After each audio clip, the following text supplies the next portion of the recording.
he bought time for everyone else to come in and make the play. Slonaker stands alone in the backfield, 5 wide, 3 receivers to the wide side on the left. Looks to his left, he throws, he has a man. That's Bratcher. And Bratcher makes the first guy miss, and he's brought down by Nate Lopez. And they are close to a first down, going to be third and another 1. So after Slonaker was a little bit off target on his first 2 passes, he's starting to get into rhythm now. It's going to be up to Rio to force him to become more uncomfortable. Third and 1 here for the Tigers. 2-by-2 set. Guy Bailey standing to the left of Slonaker. He motions Bailey out to the right. Slonaker drops back. He looks. Unblocked is Dakari Reese, and he records the first sack in 76 years. What a play by Dakari Reese. We've been waiting a long time for that sack, right? So Dakari Reese, yeah, probably one of the easier plays he's going to make going unblocked, but really big sack there. It was third and short. You have to figure Georgetown might have gone for it if they'd been stopped, but now you push them back far enough, now they're forced into a field goal attempt here. Huge change in the momentum of this offensive possession for the Tigers. On to kick it is Nate Kraft. He looks to kick it from about 30, 33, 43, 38. Here on the attempt, snap hold, both good. Kick is up and away, and it is right down the center.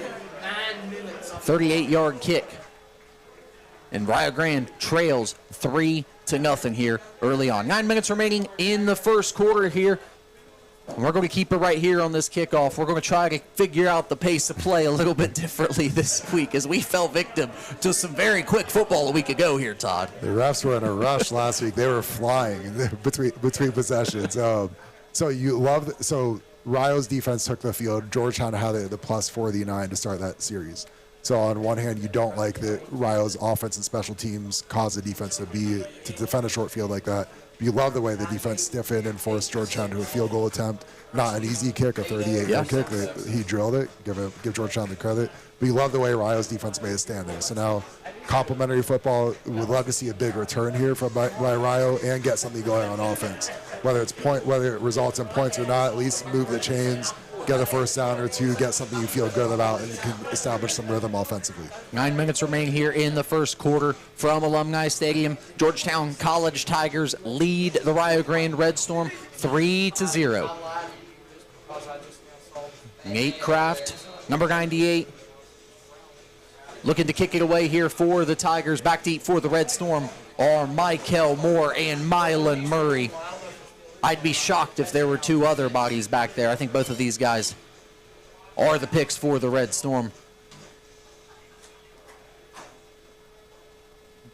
Ball is kicked off. It's a high kick. Murray fielding from about a yard deep in the Red Storm end zone. And he finds a wide side of the field. And he's pushed out about the 14-yard line. Nice effort there for Murray, trying to make something happen. It's probably a block in the back that should have been called on Rio, but they didn't call it. So Rio caught a bit of a break there. But offense is, would like to start. Last week there were some big returns for Rio. Would like to get that going this week as well, because 2 returns haven't really gotten anywhere. And now Rio said you start out, you're minus 15. That's not the field position you want to start the drive. 1st and 10 here for the Red Storm. They're going to start with the ball at their own 15-yard line. Ludoff stands with Cartwright behind him. 3 receivers to his right. He brings Kashili in motion. Ball's handed off to Cartwright. He is met immediately, and that was number 90. That's Reese Brown yet again. This front 7 for Georgetown is really playing well against the run early in this game. I think it's going to be imperative for Rio to get the screen game going, get the quick game going, have to have some sort of threat in the passing game, or it's going to be a long day offensively for Rio. Kashili checking out of the game. Michael Moore coming into the game for the Red Storm on the offensive side of things. Georgetown sending a DB onto the field, I believe. Ludoff comes to the line. 2nd and 10, 2-by-2. Cartwright standing to his left. He motions Michael Moore. Ball snapped. He looks to Moore. He's got Moore in the flats to the right. Moore crosses the 20, 25-yard line, diving towards the 30, but he's knocked out about the 28. Love that from Aiden Rudolph, was in rhythm. And last week there was actually a very similar play call where he didn't get it. He had the opportunity to set his feet and throw, but didn't set his feet. Ball sailed on him for an incompletion. And this time he set his feet, had a great base to him, throws a strike. Nice completion to get him going in this game, and Rio moves the chains there. Really nice play. Lugoff looking a little more comfortable than he looked in week one, no doubt about it. He steps to the line again. Cartwright in the backfield. 3 receivers to his left on the wide side of the field. Kashili coming in motion. Ball snapped. Handed off to Cartwright. Cartwright breaking a tackle, breaking 2 tackles, and he is good for another Red Storm first down. Jaden Cartwright out of Spoto High School, Florida. What a run there. And James Sheets, left tackle, there's a stalemate at first, but then he was able to create some late movement. That helped. And then, like you said, heck of a run by Jaden Cartwright. That's will to win. That's just that fight and that desire. You love to see that. And again, we talked about culture in the pregame show. That is a sign of the positive culture in this Rio program. He's going to be a tough tackle with one all season long. Tough to bring down back there in that Red Storm backfield. Lugoff coming to the line. He steps under center this time. 3 receivers to his right. Brings Kashili in motion. Motions him back. Cartwright slips in the backfield, and unfortunately that play was doomed from the start as Cartwright is swallowed up by number 99, Jamel Smith. He's having a good game early in this game, Jamel Smith, I'm speaking of. But, Rio took this drive over at the -15. They've already gotten 2 first downs, so you have flipped the field and bought some time for the defense to get some rest. So you'd love to keep moving the chains, drive down and score, but at the very least, I think Rio has achieved the bare minimum on this drive of having some success offensively. Right at the 6-minute mark remaining in this first quarter here from Alumni Stadium. Lugoff steps to the line, 2nd and 13. He's under center, 3 receivers to his right. That's Michael Moore in the backfield trying to connect on the screen, unable to, but may have had something cooking there if they're able to connect, Todd. Not sure. So left tackle James Sheets there actually reached up for the ball. I'm not sure what he was thinking. It was hard to tell from here if he deflected it a bit and caused the incompletion, but looked like there's some sort of miscommunication there with Rio. 3rd and 13 for the Red Storm. Ball on their own 38-yard line. Red Storm break the huddle. Lugoff comes to the line. He's got Michael Moore in the backfield with him. 3 receivers to his right. 1 split to his left. Christian Kashili in motion. Ball snapped. Lugoff trying to roll to his right. He steps up, makes a few miss. Hit from behind, brought down. It's going to be a sack on the play. I think he's tackled behind the line of scrimmage. That's number 55. That's Tyler Snell, senior. So Rio had Lugoff rolling out to the right. There was a lot of pressure immediately. Lugoff is an athletic, tough, competitive kid. He took a big hit there to end that play. Have to be smart because that can easily turn into a turnover. Meldick on to kick it away for the Red Storm. Ball bounces back on the snap. Meldick fields it, kicks it away. Fair catch being called. And it is fair caught by the Tigers. And that's Bratcher at the 28-yard line. And that's where Georgetown will begin their next possession. We got to get a commercial break in. We'll step aside for just a moment. Keep it right here. More Red Storm football. At the University of Rio Grande, it's about more than just sports. It's a community built on drive, heart, and Red Storm spirit. Whether the lights are on at Evan Davis Stadium or we're taking the court at Newt Oliver Arena, Rio student-athletes are built to compete. With over 25 men's, women's, and co-ed sports, including basketball, soccer, esports, cheer, and beginning this fall, football, Rio Grande is a place for every student-athlete to rise. Join the tradition, fuel the passion, be a part of the storm. Learn more today at RioRedStorm.com. You're listening to Red Storm Football on 96.7 WKOV. Back at Alumni Stadium here, 1st and 10 for the Tigers across midfield after the connection on first down from, that's Slingaker back there to Bratcher. And the Tigers are across midfield here and working 1st and 10. Ball handed off to Guy Bailey. He crosses the 45-yard line. Looks like he's going to pick up about 6 or 7 yards before he's brought down. So quickly about the play we missed as we were at break. Rio ran a stunt, ran a twist in the passing game. Georgetown, great pickup on that one. And they are moving. Sliniker hands off to Guy Bailey, makes a man miss on the right side. Bailey trying to stiff arm at the 30. He's finally dragged down at about the 29-yard line. So now Rio's defense has another opportunity to make a stand. Georgetown's moving it down to the plus 29. Need to step up and make a play to hold them to 3 at the most here. Sliniker calling things out for the offense. He's got 2 receivers and an H to his right. Bailey stands to his right. It's another handoff to Guy Bailey. He's got a hole to run through. Guy Bailey across the 20, approaching the 15-yard line. He's going to be tackled at the 15.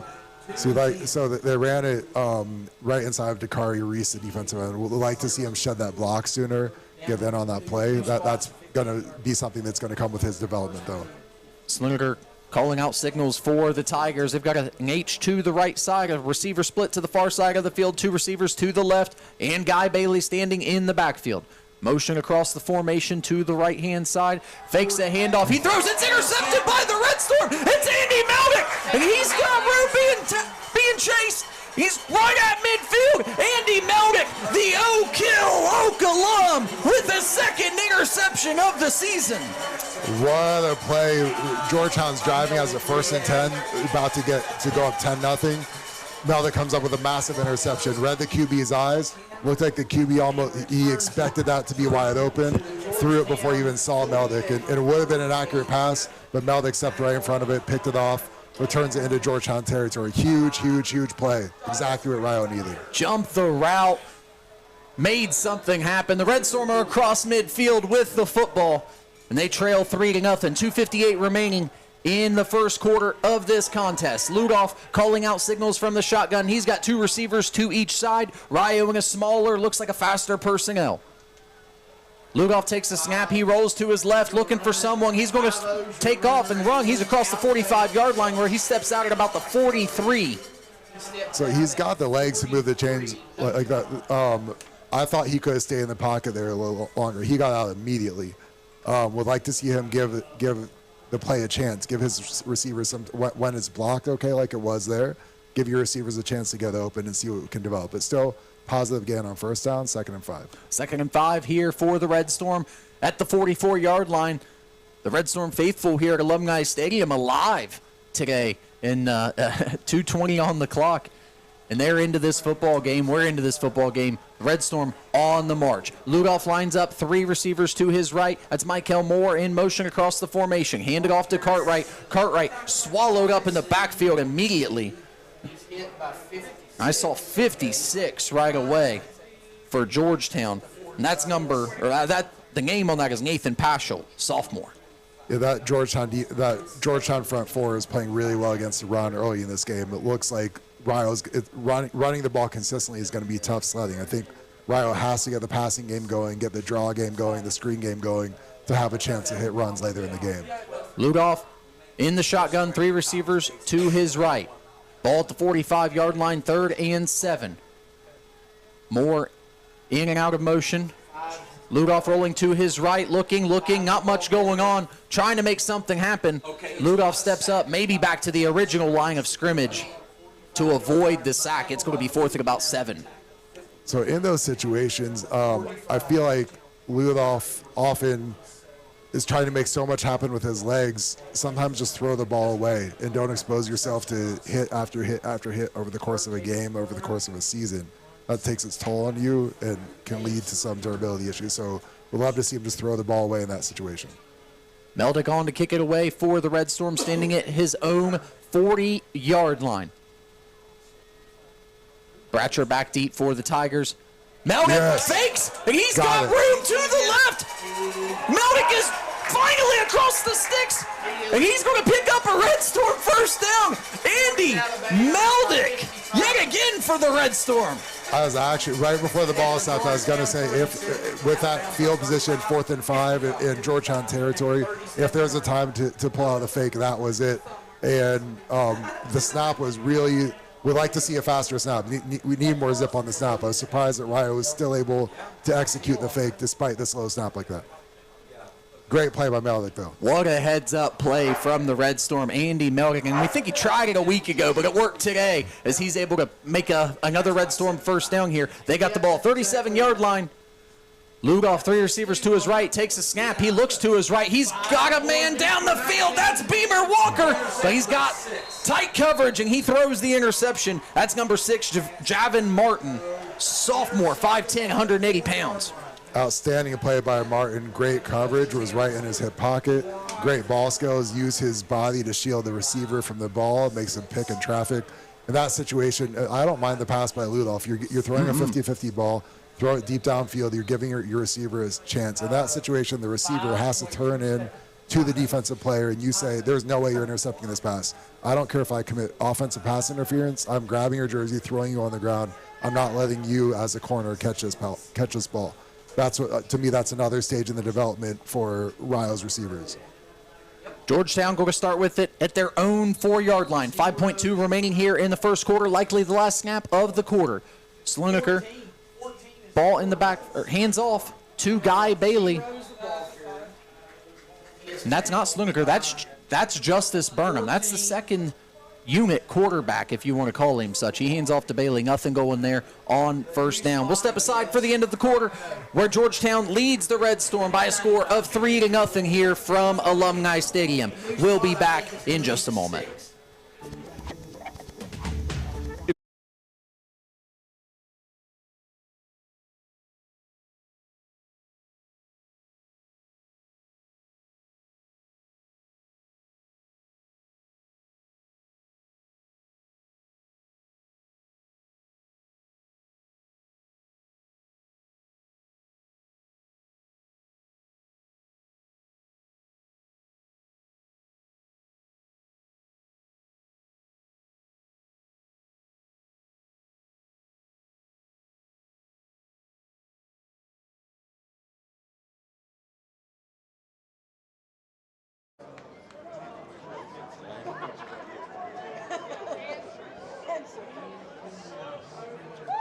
All right, we will start the second quarter. Yeah, it's worked. It's been 6 months.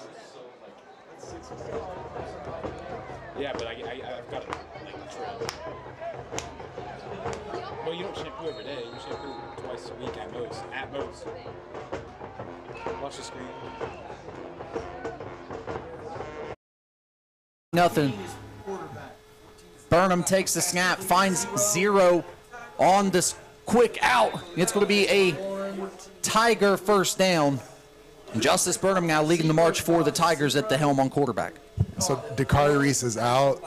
Rio's trying to rotate their defensive line, and Rio just doesn't, at this point, doesn't have another pass rusher besides Dakari Reese. So that's right there the QB had all day long. Makes an easy completion to move the chains.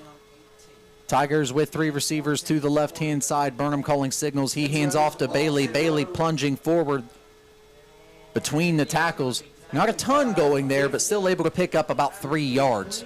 Nice play there by Cade Woods for Rio. Held the point of attack, shed the block, and was able to make the tackle for a short gain. Good play. He's a left defensive end there for Rio. Georgetown getting the signals in. Going 2 by 2 here as Burnham stands in the backfield. Freshman out of Cincinnati, Ohio. Had a wonderful year at Anderson High School just a year ago. He motions Bailey out to the left. He stands in the pocket looking to both sides. Throws the Bailey out of the backfield. Bailey's across the 30 for a first down. Trying to hurdle Roderick Moss there. And he's close to the 40-yard line. Right at the 40-yard line. And it's a Georgetown first down. So again, Rio had no pressure. It was almost 7-on-7 back there for the QB. He had all day long. Finds open man. Makes an easy completion. Rio has to generate pressure. If the front 3 can't do it, have to start bringing some blitzers. And Burnham does provide some athleticism back there for the Tigers as well at quarterback. Standing beside him now is Jaron Johnson in the backfield,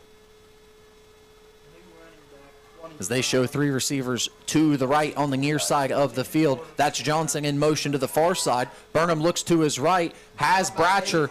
Bratcher makes Meldick miss. Bratcher across the 40-yard line. He's got space. He's at the 30, the 20. He's at the 10, and he's going to walk into the end zone for 6 points for Georgetown. So Rio did bring a blitzer. Georgetown's QB was able to get the ball off, and amazing play by Bratcher. Black down here as well. Bratcher not only, so the ball was low, he went down and caught it. Most guys would lose their balance and or possibly even dive. He was able to keep his feet and then able to make something happen after the catch. Is coming back by the looks of it. They're marching him back, Todd. Personal foul. Blindside block on the offense, number 16. 15 yards from the spot of the foul. Repeat first down.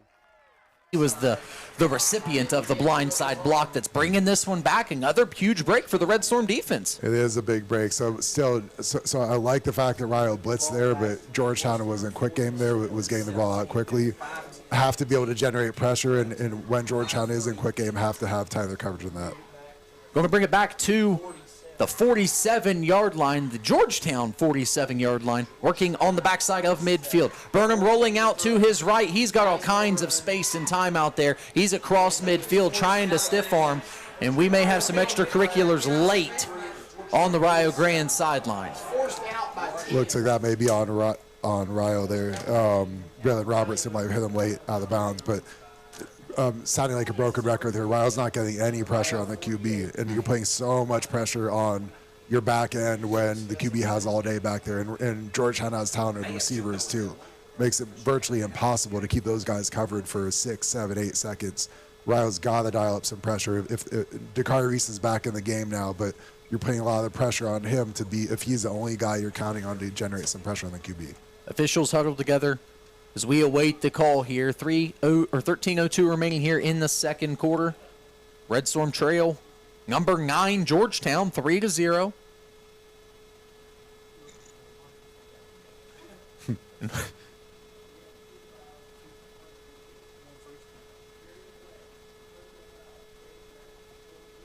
First penalty is a face mask against the offense.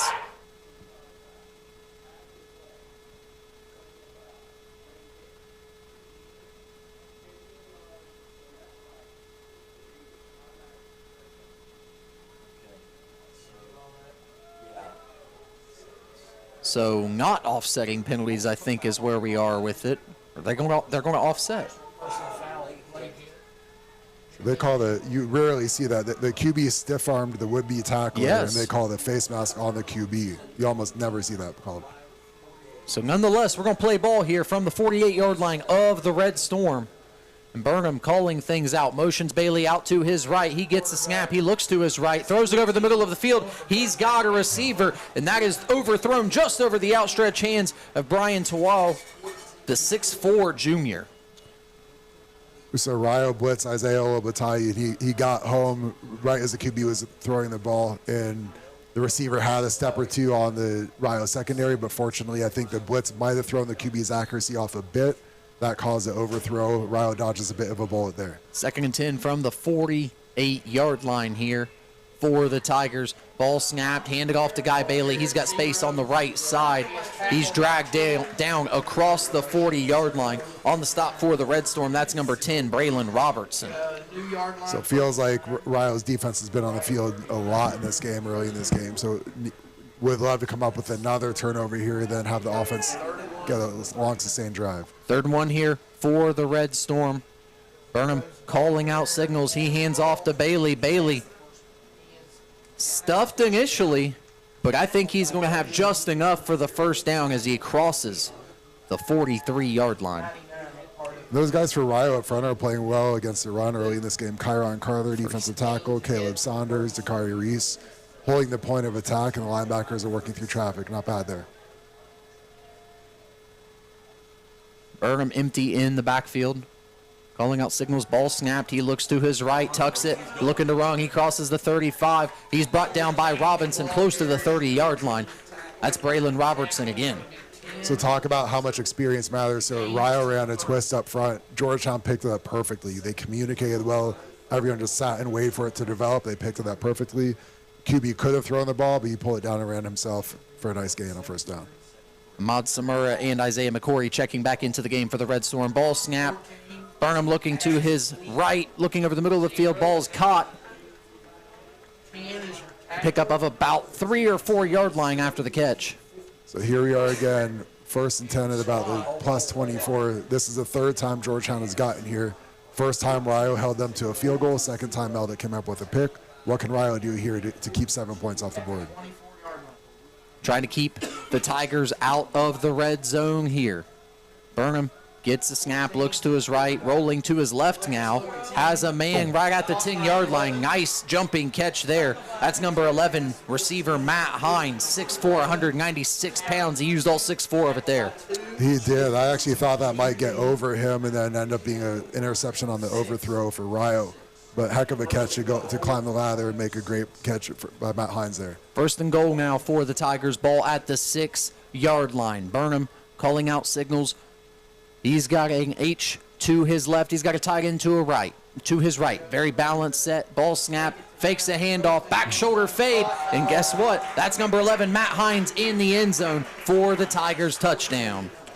And he was working against Rob Edwards there, the corner for Rio. And a lot of that is experience and timing. In Georgetown, those guys have a lot more of that together and chemistry. And so as he develops, Rob Edwards is going to sense that the ball is out and follow the receiver's eyes and hands and be able to make a play on that. That's rather need more experience, need more reps. Kraft on to attempt the PAT here for the Tigers. Snap good, hold good, kick is up and good. And the University of Rio Grande trail 10-0, 10:50 remaining in the second quarter. We'll be back in 30 seconds. Looking to buy or sell your home? Trust the local pros at Red Apple Realty.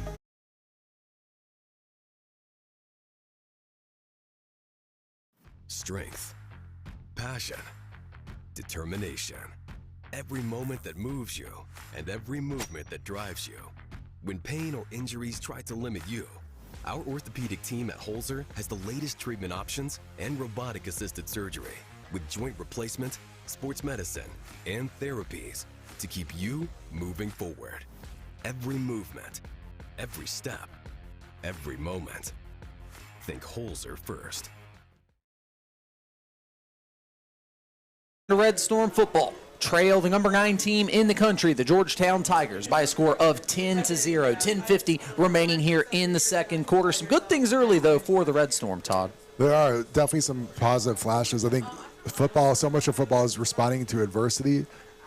Georgetown offense took over around their own 5-yard line. They just drove 95 yards on the Rio offense methodically down the field, punched in for the touchdown. So defense is worn out. Offense needs to get something going here. Keep Rio's defense off of the field.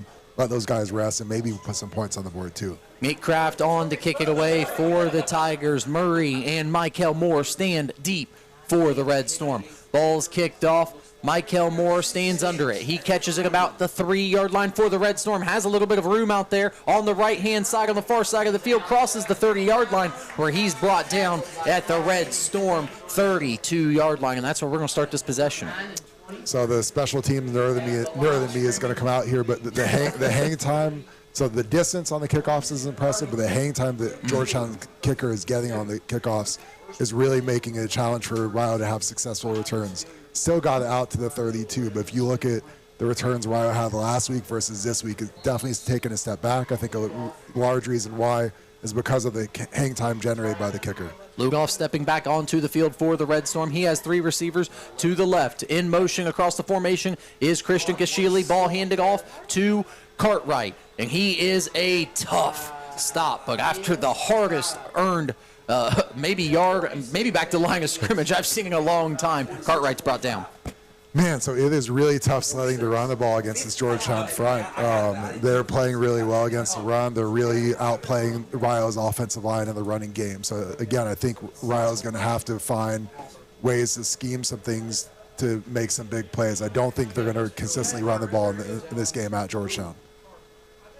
Lugoff under center now. He's got 3 receivers to his left. Cartwright stands in the backfield as the single back. Christian Kashili motions back to his original spot. Flag down on the far side of the field.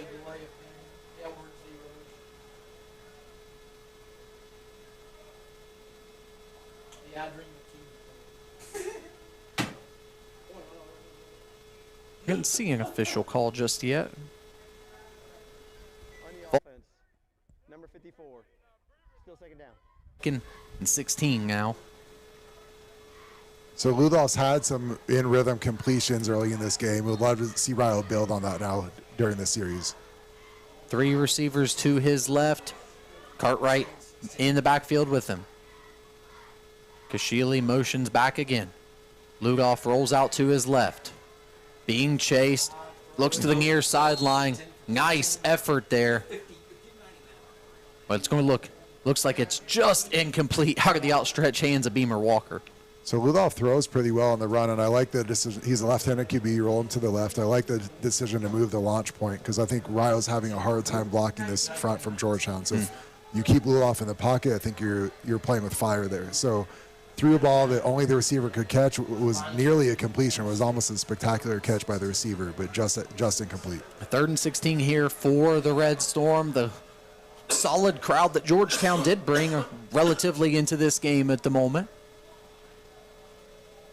Ludolf calling out signals from the shotgun. 3 receivers to his left on the near side of the field. Ball snap looking to this side. Has a man. Ball is caught. And that is number 2 on the reception for the Red Storm. That's Josiah Ayers. He's brought down immediately. So when you're 3rd and 12, you really need time for routes to develop down the field, and Rio just doesn't have that. Looked like left tackle James Sheets got beaten off the edge.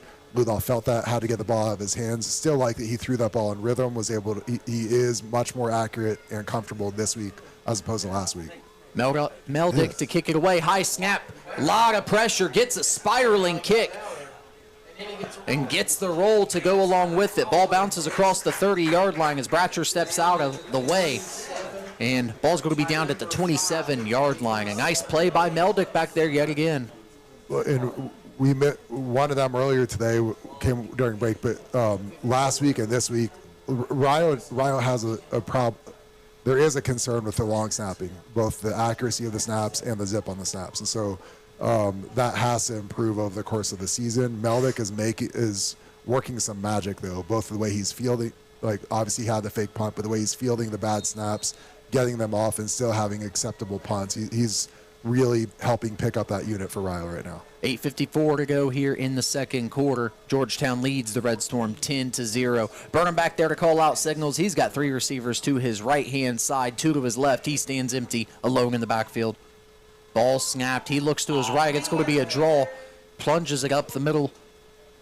And he is going to pick up about 6 as he's pushed forward on the tackle. Nice run by him. Dakari Reese bottled that up, really held the point of attack and forced the QB to cut back inside. Would like to see Rio make a play for a no gain there, but nice play by the QB to plow ahead for about 6 yards. Burnham in the backfield calling out signals yet again. Hands off to Johnson. Johnson plunges up the heart of the Red Storm defense and across the first down marker where he's brought down at the 40-yard line. So that's a tough look. They double-teamed Dakari Reese and ran right at him, and they were able to create some movement, and that's what enabled Georgetown to get the positive gain in the running game. Burnham alone in the backfield yet again. 3 receivers to the far side of the field, 2 to his right. He steps, throws it immediately. That's Hines yet again. Hines, after a pickup of about 9, is brought down. Be interesting to see what Georgetown does with the QBs. Sluniker threw the pick, and then Justice Burden has caught fire early in his appearance here, so we'll see if they continue to rotate or stick with the freshman. Burnham continuing to provide a spark in this Tigers offense. Ball snapped. He looks to his left, throws it over the head of Hines again. And Burnham not afraid to take a chance. He's not afraid to let go of it. A lot of confidence when the ball leaves his hands. He does, and good coverage there on the back end by Rio. Isaiah Olbatayu, really nice job at his drop there. Made a nearly impossible ball to complete for the QB. 3rd and 1 here as Burnham calls out signals. He's got Jaron Johnson to his left. He does hand off to Johnson. Johnson across midfield picks up the first down after a gain of about 4. Is finally tackled.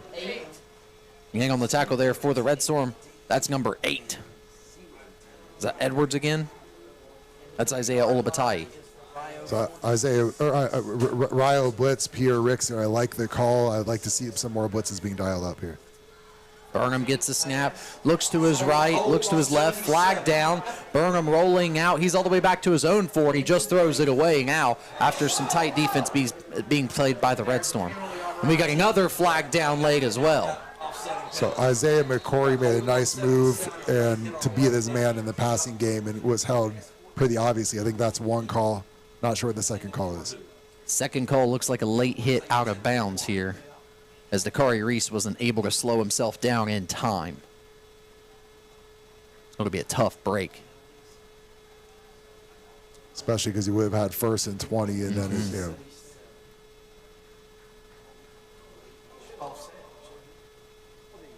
77 white, 10 yards from the previous spot.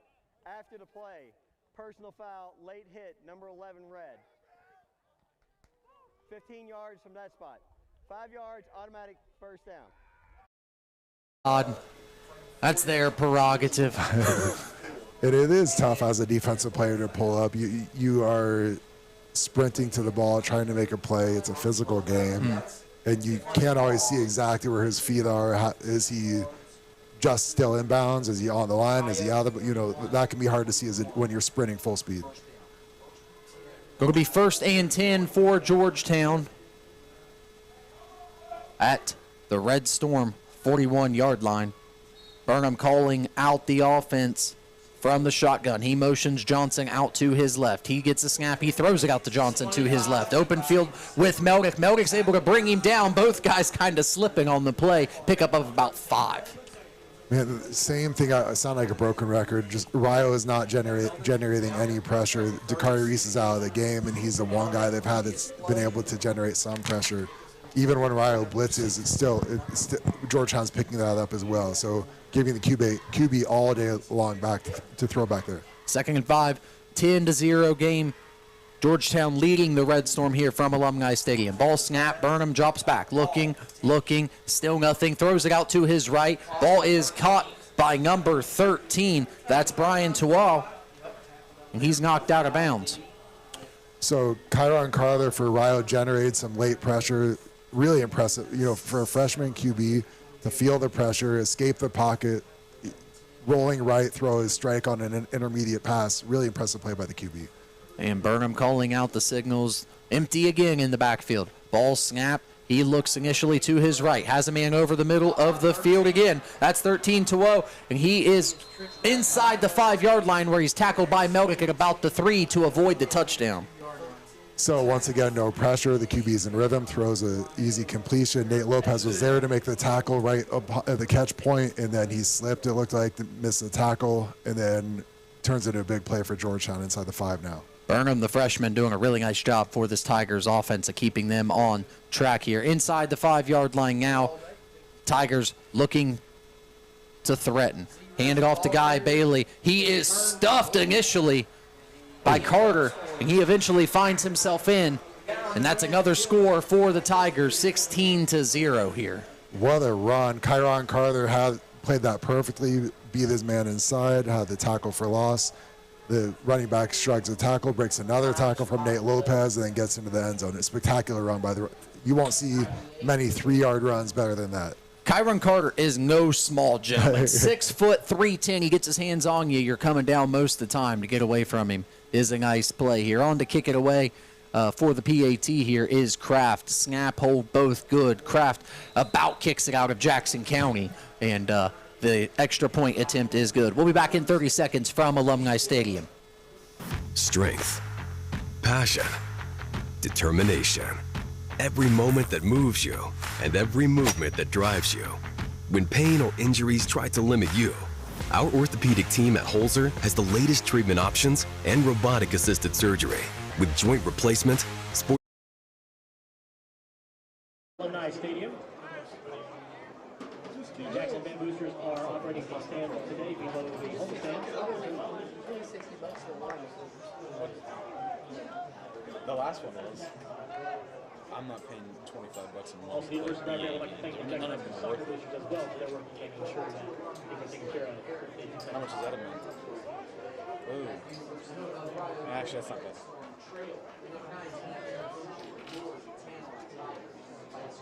17-0. Another tough break there for the Red Storm as Guy Bailey with a tough run into the end zone.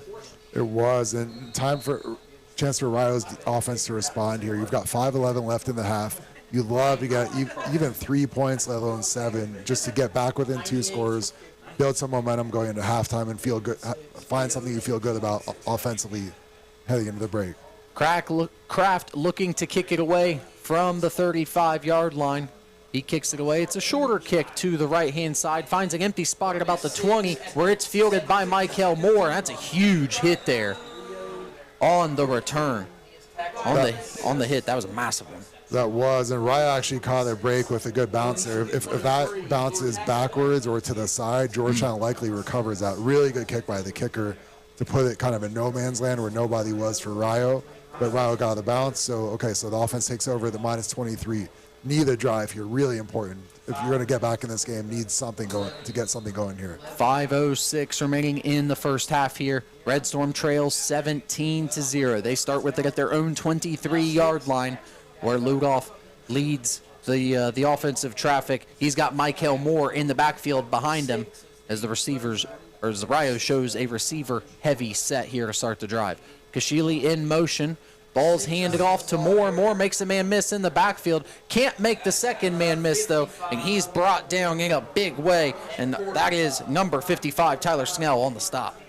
And Jackson Gallier also blew that one up, the defensive end for Georgetown, and made the running back stop in his tracks, changed direction, and then bought time for everybody else to go get in on the play. So, again, Rio's having a lot of trouble moving this Georgetown front around. It's really making the running game nearly impossible to get any movement there. So, have to get something going in the passing game. Just under 5 minutes of football to go here in the first half. Ludoff leading the helm from the shotgun. 3 receivers to his right. Michael Moore stands in the backfield to his left. That's Kashili in motion yet again.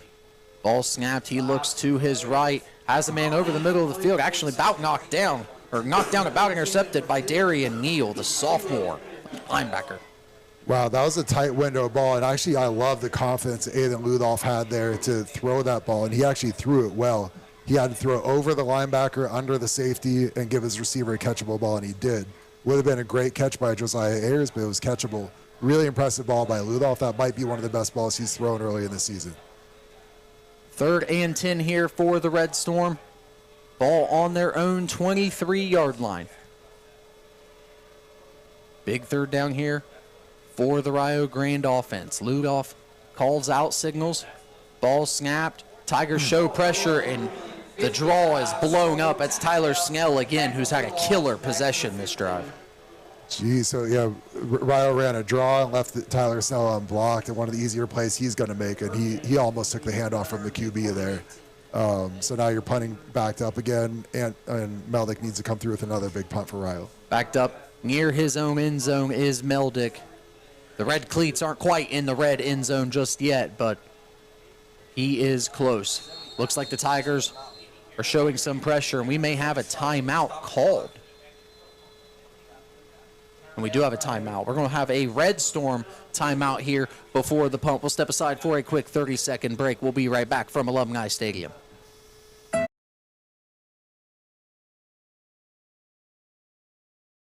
Strength, passion, determination. Every moment that moves you and every movement that drives you. When pain or injuries try to limit you, our orthopedic team at Holzer has the latest treatment options and robotic-assisted surgery with joint replacement, sports medicine, and therapies to keep you moving forward. Every movement, every step, every moment. Think Holzer first. And we are back at Alumni Stadium. Eric Landrum, Todd Worley with you as the University of Rio Grande Red Storm trails the Georgetown College Tigers 17-0. Andy Meldick on to kick it away for the Red Storm on 4th and long. Snap is good. Ball is punted out to about the 50-yard line, and it takes a Red Storm bounce across the Georgetown 40-yard line where it's going to be down about the 37, and that's where Georgetown will start with their next possession of the second half, hopefully their final possession of the second half here, Todd, as their offense comes back out onto the field. So I thought from a clock management standpoint, I didn't like what Rio did there. So the clock was running, 3:40 left in the half. You're about to punt it away. There was still over 20 seconds left on the play clock. Rio calls timeout then. Could have, if you're going to call a timeout, that's fine. I understand the timeout, but let the play clock run down to 1, then you call it. You burn some more time that Georgetown then doesn't have on the ensuing drive. So you're just putting more pressure. You're giving Georgetown more clock to play with on this drive here. Georgetown offense back on the field, and it looks like they intend to hurry things again. Burnham back there on his own in the shotgun. 3 receivers to the far side. He gets the snap. He looks to run. Dakari Reese on or in pursuit, and he brings Burnham down after a pickup of about a yard, maybe 2. Really good play. Reese went unblocked and then read his keys perfectly. He went and made the play. That was set, the offensive line for Georgetown actually blocked it well, but Reese blew the whole thing up. Really good play by him. He's having a great game so far, is Dakari Reese. Just about 3 minutes to go here in the first half here, 2nd and 8. Ball snap. Burnham looking to his left, looks back to his right, looking to run now to the far side of the field. Crosses the first down marker. He's going to be close to midfield before he steps out of bounds. So keep saying it. Just Rio is really struggling to generate any sort of the pass rush in this game. Georgetown is really playing well up front, and so the QB's got all day to throw back there. Then you factor in the athleticism of Burnham, and this is a tough matchup for Rio right now. Ball at midfield here, 2:36 and ticking in this first half. Burnham with the snap throw. And almost a huge interception there by number 7 for the Red Storm, Pierre Hicks. And that was almost the play of the day. Would have been a spectacular. He was just behind the receiver, dove, and nearly made a one-handed interception to stop the Georgetown drive. Would have been a spectacular. Still a great play to knock it down. If he picked that off, that would have been spectacular. 2nd and 10 here, 2:29 to go. Burnham calling out signals. He's got 2 by 2 on each side of the offense. The read option is handed off to number 18. He's just across midfield after a pickup of about 3. Nice play by linebacker Braylon Robertson. Read his keys, worked downhill, worked through traffic, makes a tackle for a 3-yard gain. So very big. If Rio wants to get back in this game, we're approaching the 2-minute stoppage here. 3rd and 7, balls in Rio's territory. Need to come up with a stop here. Todd, you mentioned it. That is the 2-minute marker here in the first half. We're going to keep it right here on a huge 3rd down, or prior to a huge 3rd down, I should say. And Todd, you mentioned it. Huge stop here for the Red Storm if we can get it. What are you drawing up on the defensive side? So have to have Dakari Reese in the game. He's the only defensive lineman that's been able to generate somewhat of a pass rush. And so if I'm Georgetown, I'm probably considering chipping him if you don't feel good about your tackle being able to block him one-on-one. But so either way, the Rio has to dial up some pressure here. Both of Georgetown's QBs have been so comfortable in the pocket. Mm-hmm. They're just picking Rio apart in the back end. And so have to generate pressure, get him off of his spot, get him out of his comfort zone. That's the way you can come out of here with a stop on this play. See what Coach Thurston draws up for his defense here on one of the bigger 3rd downs of the game. I mean, you're still in this football game if you're the Red Storm. So a huge stop here, another break on the defensive side of the ball that has hands down been the unit of the day so far. Could take us a long way in this contest. Burnham leads it back out for the Tigers, where it's a huge 3rd and 7 here at Alumni Stadium. The cowbells and all are in full force. Ball snap thrown incomplete, intended for Brancher. Looked like miscommunication there. And the Red Storm catch a huge break. It's going to be 4th and 7, Todd. Yeah, so Rio did not blitz, did not have any pressure, but the QB thought was throwing a quick slant to the receiver. This receiver didn't get his head turned around.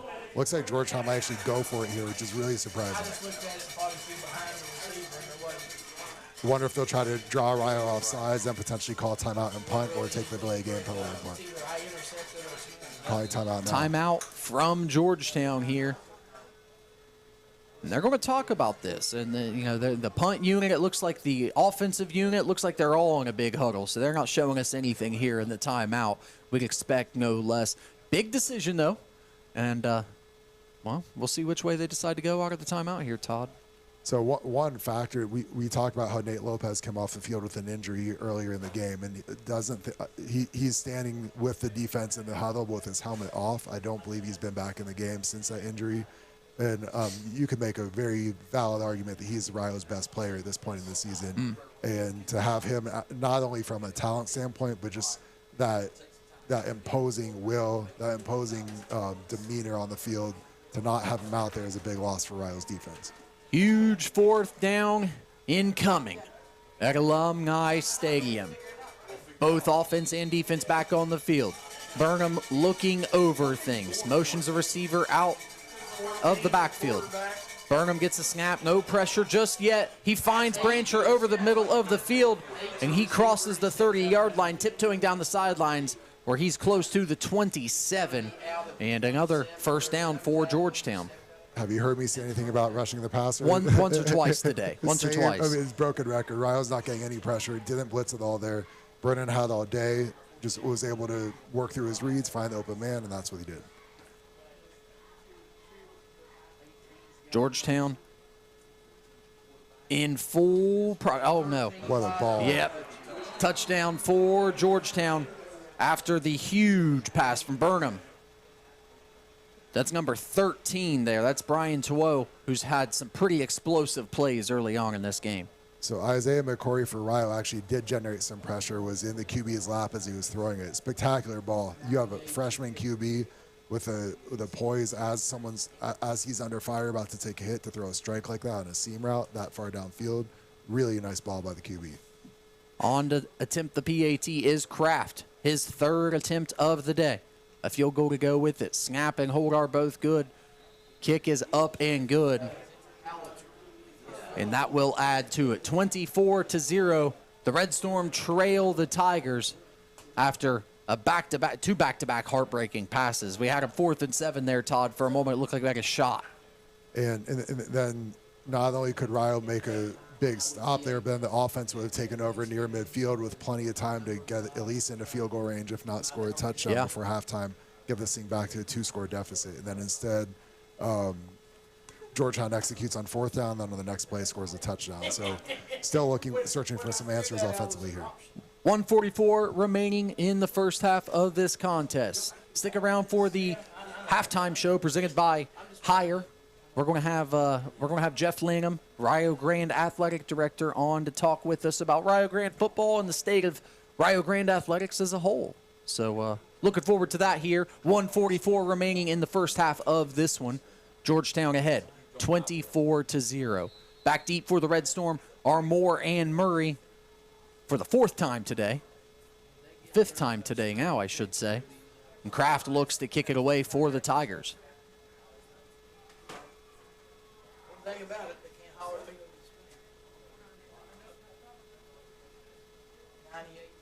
Kicked away, and it's another high kick. The distance about the 1-yard line is where Mylan Murray is going to field it. He's got a whole lot of white jerseys to get through. He's unable to. He gets just across the 10-yard line. I love special teams play, and you look at number 81 for Georgetown, Trey Schoen, really nice play there, flying down the field, motor, effort, staying in his lane. He's the one that blew that play up, and then he had several teammates right behind him to finish the tackle there. 1:37 to go in the first half of this contest. Ludoff leading the Red Storm offense back onto the field, where he'll be under center on 1st down. He's got 3 receivers to the right-hand side, Cartwright in the backfield. Kashili in motion, handed off to Cartwright. And Cartwright, another hard-earned couple of yards, and we got a flag flying in late as well as the clock stops at 1:30. Rio double team defensive tackle Delshawn Davis. He was able to hold the point for the most part and hold Rio to the short game there. We'll see what the flag is here.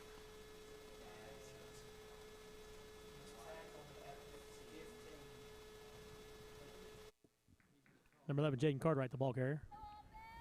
Personal foul, face mask, number 55, White. 15 yards from the end of the run, automatic 1st down. The clock will start on the snap. Position. You've got 2 timeouts, a minute and a half left. There is still time to at least get in field goal range. Need to get something going, though. Lugoff under center yet again for the Red Storm. Similar set to the last play. 3 receivers to the right. Cartwright in the backfield. Kashili in motion. Hand it off to Cartwright. trying to get something going. Not really able to. Another pickup of about 2. But I'll tell you, there's no slowing down of Jaden Cartwright. He hits the hole hard. He does. I understand the desire to get to the break without, last week late in the first half, Rio had the turnover and gave Defiant scored the cheap touchdown right before halftime. You don't want that to happen again because then that can really put this thing out of reach. Still, though, I'd like to see more aggression here in terms of moving the ball down the field. Under a minute to play here in the first half. Ludoff under center, 2 receivers to each side. Cartwright in the backfield. Motion on the jet. That's handed off. And it's number 2. That's Josiah Ayers. Crosses the 35-yard line out of bounds. So Trevon Allen for Georgetown did a great job staying home on the reverse there. But then Ayers, like you mentioned, was able to make a miss in space and get a positive gain for the Rio offense. 3rd and 5 here for the Red Storm. Ball at their own 35-yard line. 42 seconds remaining. Clock will start on the play. Ludoff under center, 2 receivers to each side. He's got Cartwright behind him about 7 yards deep. Kashili motions. Handed off to Cartwright. Cartwright met immediately. That's Tyler Snell blowing it up in the backfield yet again. Play had no chance from the get-go. Really nice play by the Georgetown defensive front and linebackers. Rio's having a lot of trouble running the ball against these guys. Looks like Rio's content just to get into halftime here. Surprised Georgetown isn't burning a timeout in this situation. They stopped Rio. They could at least, and with the way Rio's been long snapping, to me, if I'm them, I call a timeout, force Rio to execute. They're content letting us go to the locker room as well. And that's what's going to happen here as the clock winds down at Alumni Stadium. The University of Rio Grande trails the Georgetown College Tigers 24-0 at the half. We'll be back in just a moment with the halftime report presented by Hire. We'll go through some of the first half happenings. We'll be joined by Jeff Lanham, the athletic director for the University of Rio Grande, and also 60 seconds of sound with the Red Storm Marching Band. Keep it right here. We'll be back in 30 seconds.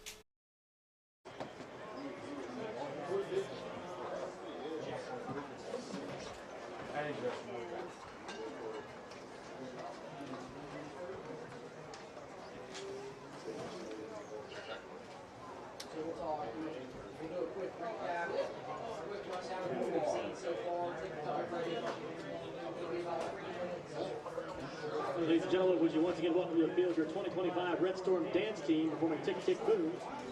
Team members include junior Sarah Williams, sophomore Ava Hill, sophomore Mary Beth Sherman, sophomore Violet Burkhart, sophomore Kelly Prince, sophomore Aaron Baisden, freshman Brianna Reinhardt, freshman Destiny Oak Spice, freshman Hallie Lewis, freshman Kennedy Fallure, and freshman Allie Day. The team's head coach is Alicia Ray Wilson.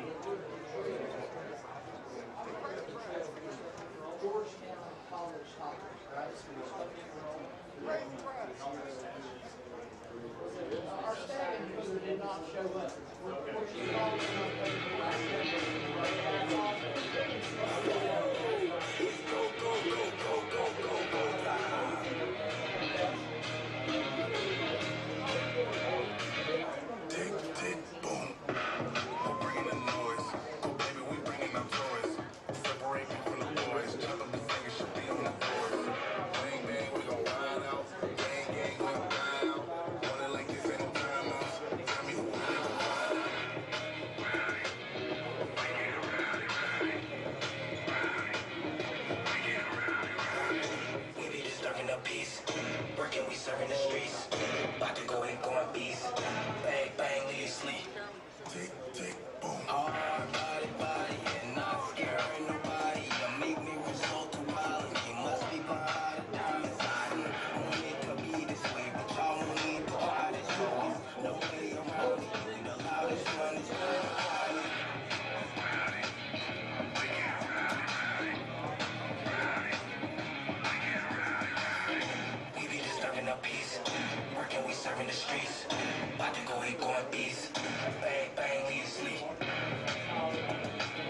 watch it go ahead, going beast. Bang, bang, leave you sleep.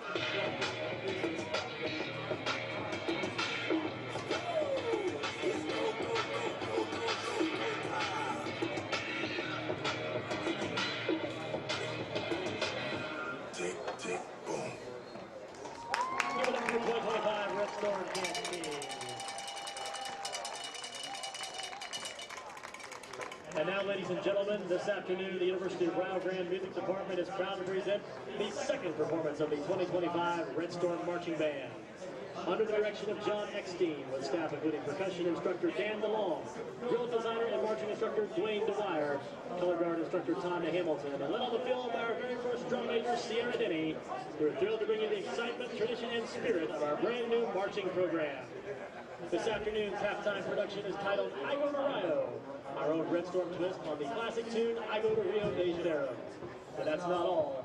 For their second appearance, the Red Storm Marching Band is excited to add a new crowd favorite to their show, the weekend's international hit, Blinding Lights. And to conclude today's performance, the band proudly presents the Rio Grande Victory Song, a powerful anthem of school pride and Red Storm tradition. Ladies and gentlemen, for their very first marching season in school history, your 2025 Red Storm Marching Band.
because, this group that we're seeing out here in front of us, first year band, second year dance, cheer is growing like crazy.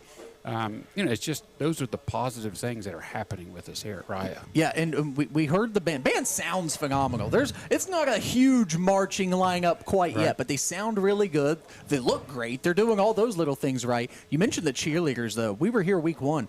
I mean, just lights out performance from the cheerleaders as well. Another program that's taking a step forward. Yeah. Today, we got to honor the softball team between the first and second quarters and the program that Coach Hammond has put together over the last decade. I mean, just a powerhouse of a softball program. They're fun to watch. They're fun to watch. What's it like seeing all these things come to? There's a lot of opportunities for the students, man. It is. And, golly, I think it's been since 2016-17. We were very fortunate last year to win the Michael Shell Commissioner Cup within our River States Conference. Huge honor. Just presented that trophy to President Smith in front of all 800 student athletes in our gymnasium about 3 weeks ago. That was really a cool event to take place. And I know his thing, it's a traveling trophy, so you get to keep it for the whole year. Yeah. And he's hugging us, saying, "We're not going to give this up, guys. You understand that?" So that's I think there's some expectations that are out there.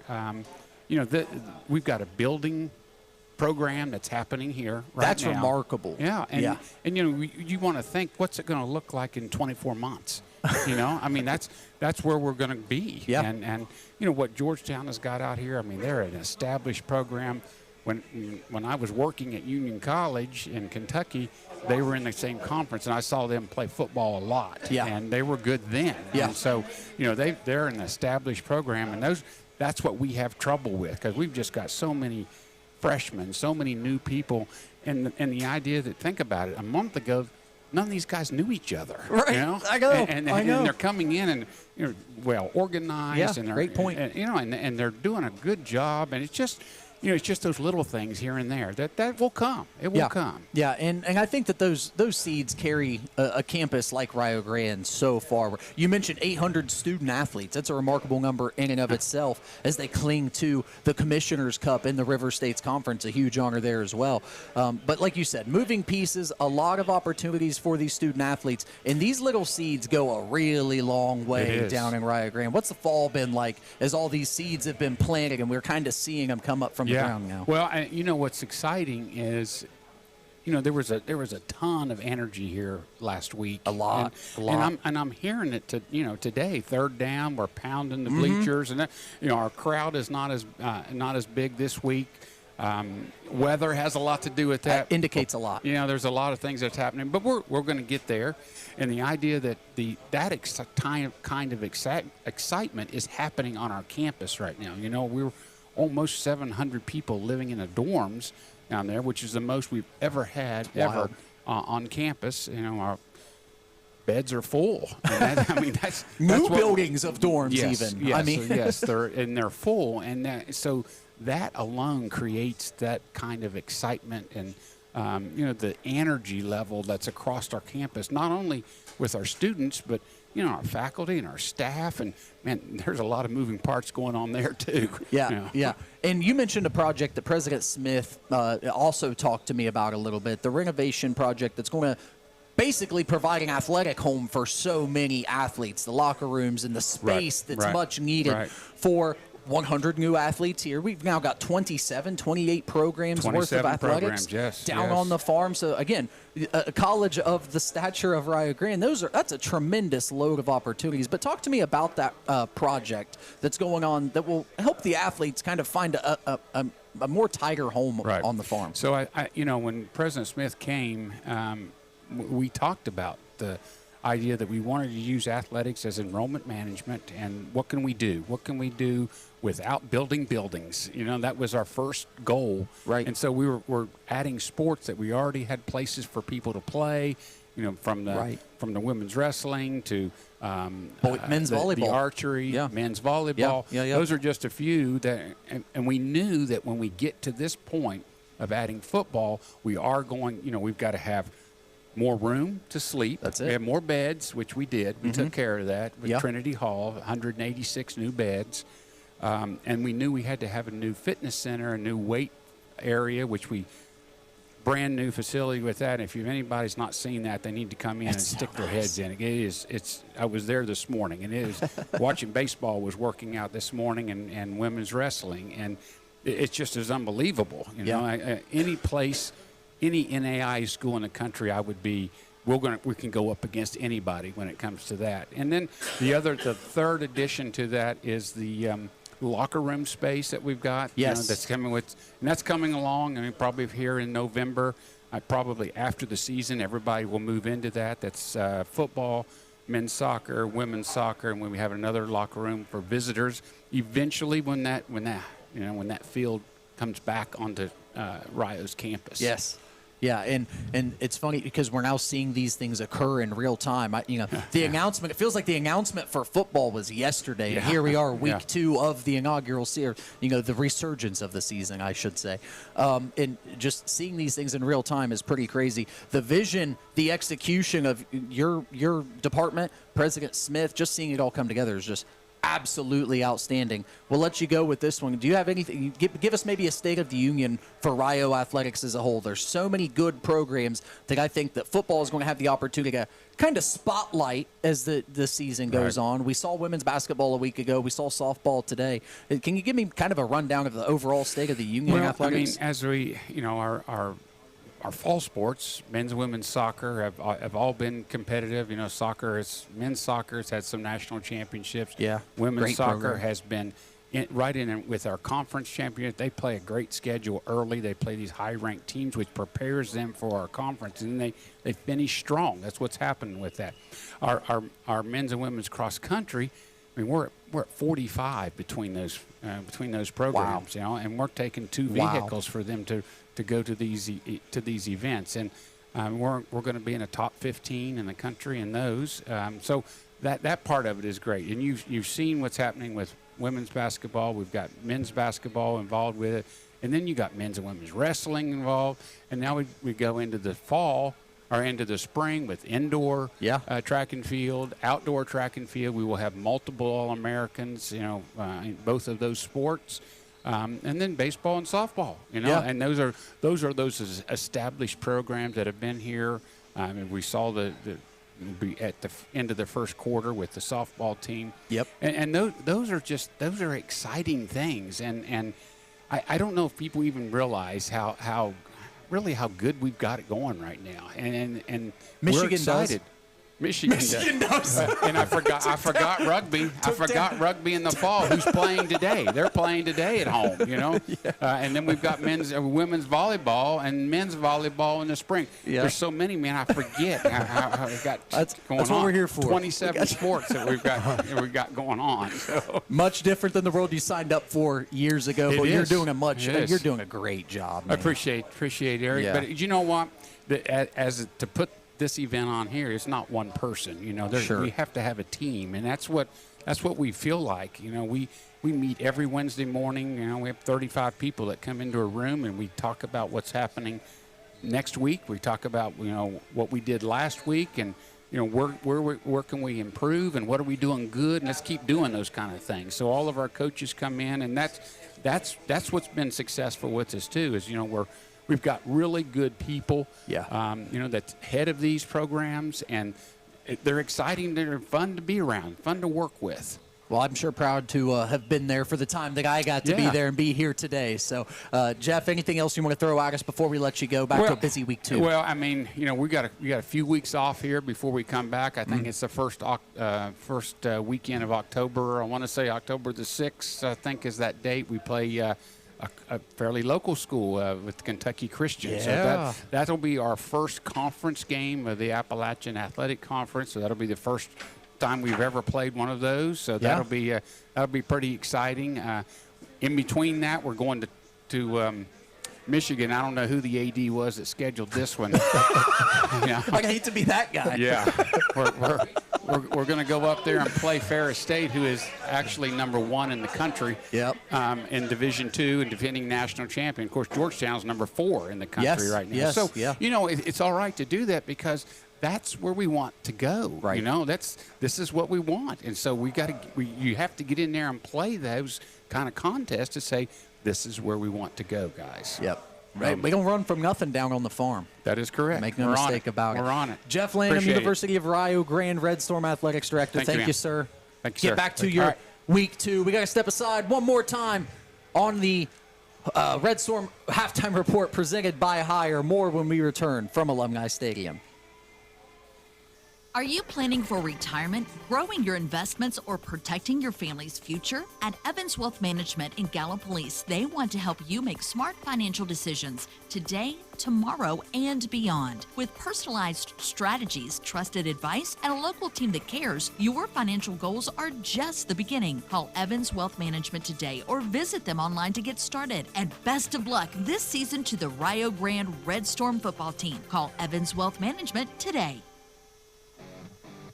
Looking for the hottest hangout? Come to Drinks Bar and Grill, where the good times, cold drinks, and good food are always on tap. Whether it's live music or the big game, Drinks Bar and Grill is where Southern Ohio comes to party. Enjoy mouth-watering wings, juicy burgers, and icy drink specials all week long. Bring your friends and stay for the vibes. Drinks Bar and Grill, Route 160 in Vinton, where the good times never stop. Follow Drinks Bar and Grill on Facebook for upcoming events and daily food specials. Whether you're building your team or launching your career, Hire is here for you. Born from necessity by Ohio business owner Larry Kidd, Hire understands what businesses need and what job seekers want. Since 2006, we've been connecting Central and Southern Ohio companies with the right people and helping college grads and career seekers find the perfect fit. Start your search today at thinkhire.com. Hire, where great teams and great careers begin. Welcome to the Rio Red Storm Halftime Report, presented by HRIE. And now, your host, Eric Landrum. All right, and we are back here for the return of Red Storm football here on 96.7 WKOV. We were just joined by Jeff Lanham, who gave us a quick rundown of Rio Grande Athletics. But now, it's back to the football field. We're ready to kick it off here at Alumni Stadium as Caleb Stout, 5'10", 195-pound kicker out of Bidwell, kicks it off. And it's a good kick down to about the 8-yard line. And there's a huge crease there for the return man. And that is number 1, Jamarcus Robinson. And he's got a seam, and down the right-hand side he goes. Touchdown, Georgetown, excuse me. Georgetown's really playing well on special teams. You take that one fake punt out that Rio executed, and they blocked that perfectly. Rio was flying down the field. The effort was there, but you get out of the lanes. Georgetown blocks it well. The kid takes it to the house. One good sign, I just saw Nate Lopez take the field. He missed most of the first half after getting injured. He's back on the field here for the second half. That's a great sign for Rio, both for today and moving forward. Red Storm trail 30-0 after the kickoff return to open up the second half for a touchdown. 92 yards is the official stat. Kraft on to attempt the PAT for the Tigers here. Snap's good, hold is down, and Kraft kicks it almost out of Jackson County yet again. Hope you're not parked back there. 30. I think it missed my car. It hit the moon, though. 31-0 here, and we'll keep it right here for just a moment. Tough one for the Red Storm right out of the locker room. You're feeling good things about taking the field in the second half. You're feeling good about your adjustments. That's a tough one to take on the chin there. It is, and you come out fired up trying to get a big stop defensively, then get back in the game offensively, and then they take the return all the way for a touchdown. And so, again, other than the fake punt that Rio executed, Georgetown has been outstanding on special teams. Their kickoffs they've pinned Rio back inside the 20 on several of them. They had one they almost recovered when they kicked into no man's land. And then they obviously executed the big return, their first return of the day. So now, now that puts Aiden Ludoff and company back on the field sooner. Let's see what he can do. If he can build, he did establish some rhythm late in the first half. Let's see if he can keep it going. See what Ludoff can do when he gets his opportunity here. But Kraft looking to kick it away from his 35-yard line to give the Red Storm their first offensive attack of the second half. Back deep for the Red Storm are Moore and Murray. yet again. 31-0 here. The Red Storm trailing Georgetown. Top 10 team in the country coming into this game. As Kraft counts his steps off.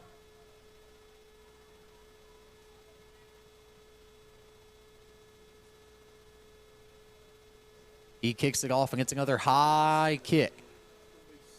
Fielded by Moore at the 7-yard line. Trying to make a man miss. He's not able to, as he's dragged down there by number 81 for the Tigers. That's Trey Schoen. Second time he's made a great play on kickoff. And Rio, once again, pinned inside their own 15 on a kickoff return. You don't see that very often. This coverage unit for Georgetown is flying. These guys are good. But now, so Rio's got backed up a little bit. Big series offensively. Love to get something going here.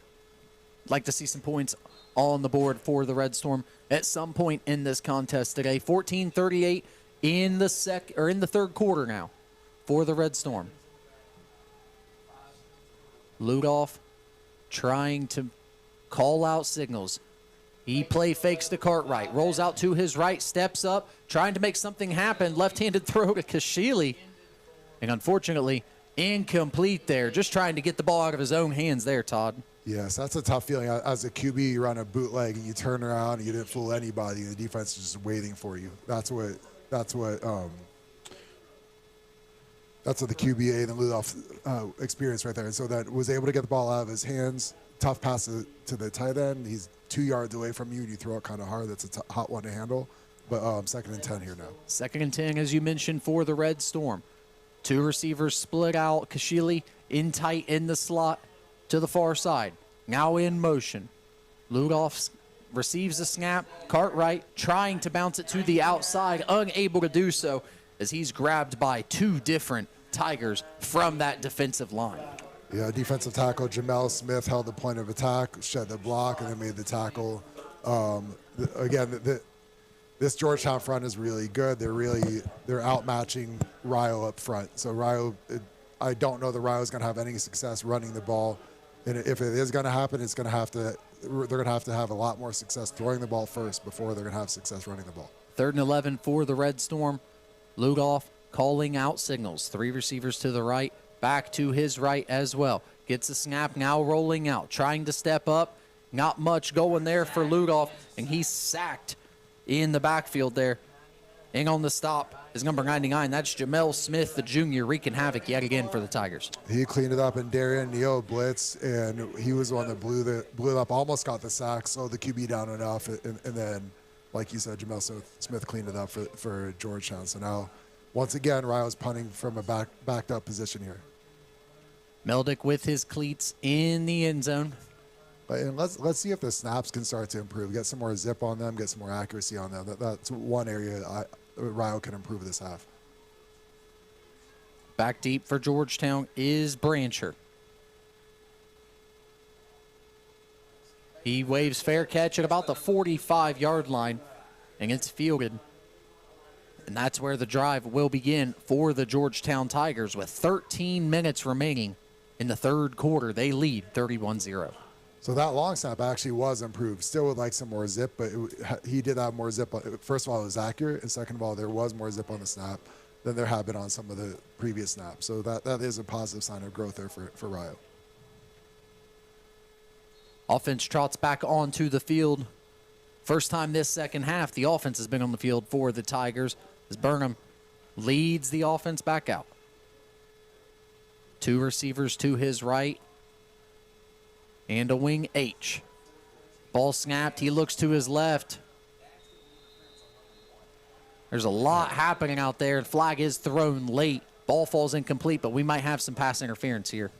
That's an interesting one. So, again, same issue. Rio's not getting any pressure. The QB had all day back there.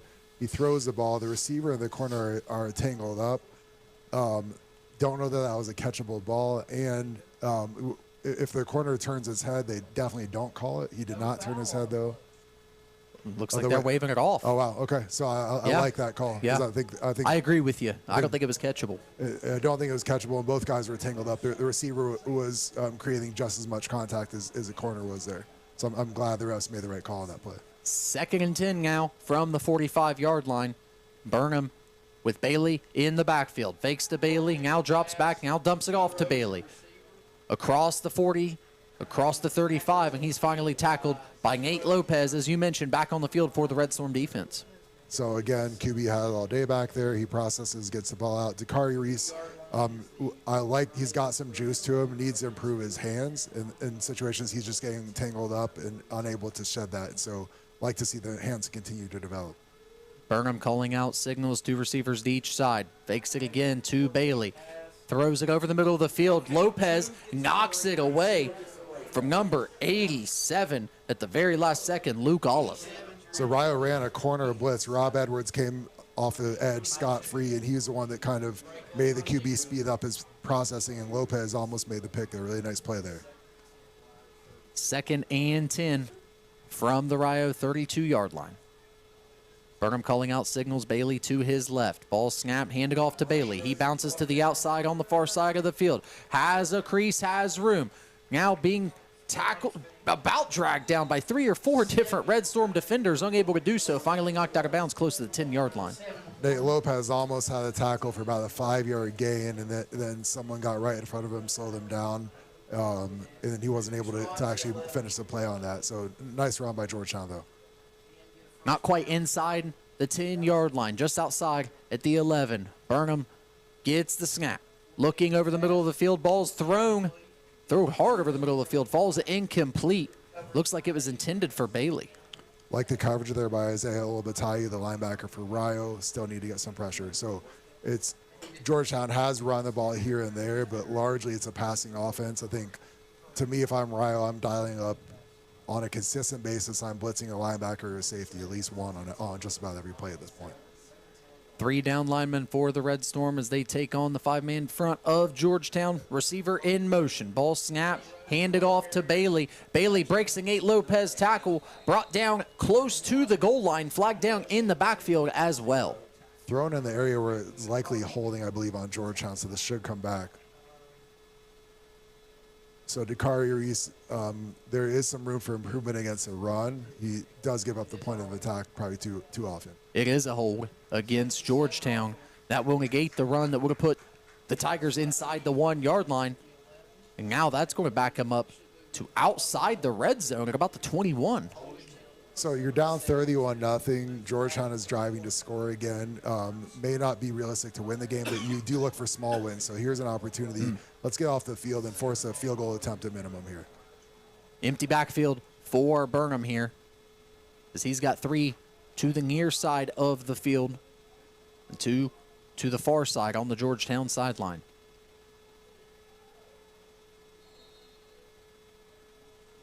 Clock winds. Burnham calling out signals. Ball snapped. Blitz from the Red Storm. Ball's thrown up. And a nice play to knock it away is number 21 for the Red Storm. That's Gavin Thigpen to knock it away. So Rio blitz linebacker Braylon Robertson. He came scot-free, put pressure on the QB, made him throw it just a fraction of a second sooner than he wanted. And that helped make the play slightly easier. Like you said, Gavin Thigpen, nice breakup and coverage there. Got an injured Red Storm player down. That's Roderick Moss. We'll step aside for our first break. We'll give you an update on him when we return. When you support Unique Auto Care, you're supporting Local Root. Family owned and operated since 1997, born and raised right here in Gallia County. Let us take pride in your ride. From oil changes to engine repair, we are your one-stop shop for all your automotive needs. We've built a reputation for honesty and dependable service. Located at 1656 Cherry Ridge Road in Thurman, we're your hometown auto.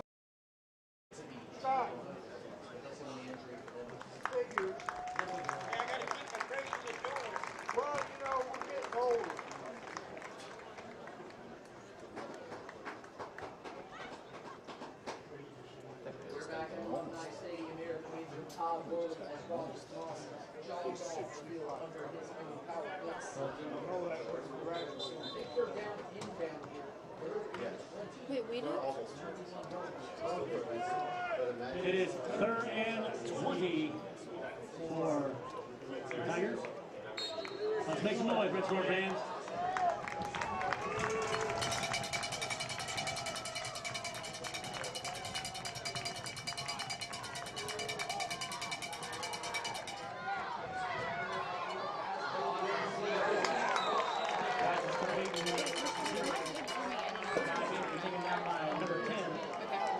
Braylon Robertson.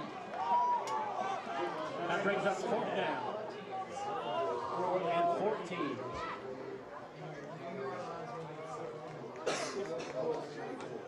Ball marked on the 14-yard line.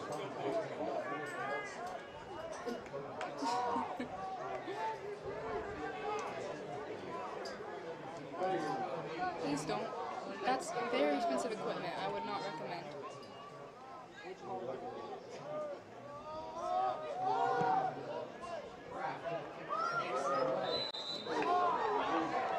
Defense goes up by number 98. Kraft is up and good.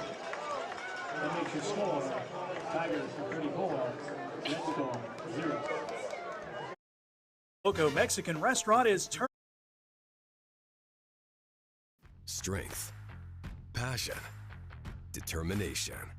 Every moment that moves you and every movement that drives you.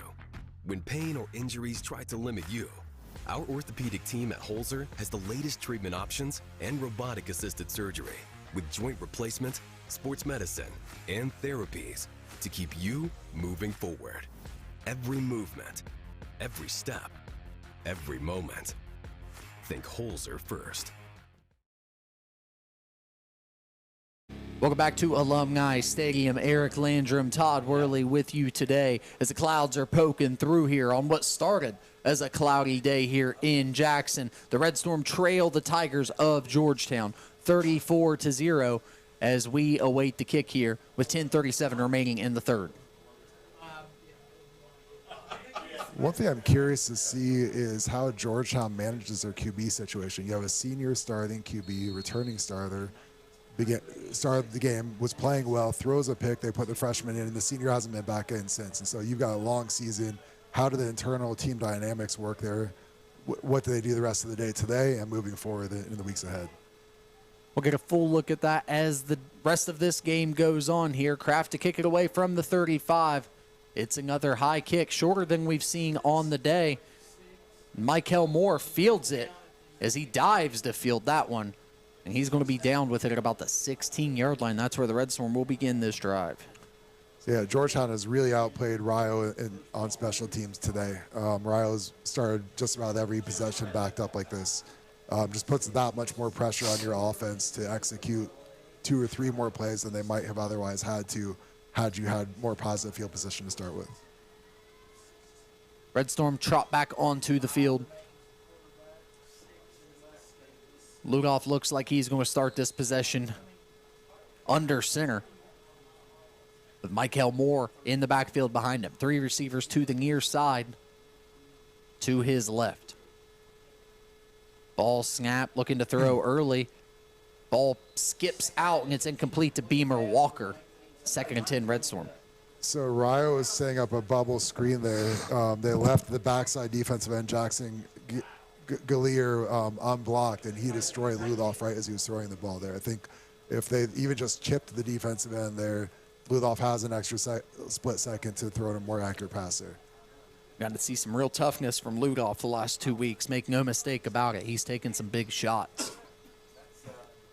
2nd and 10 for Rio Grande.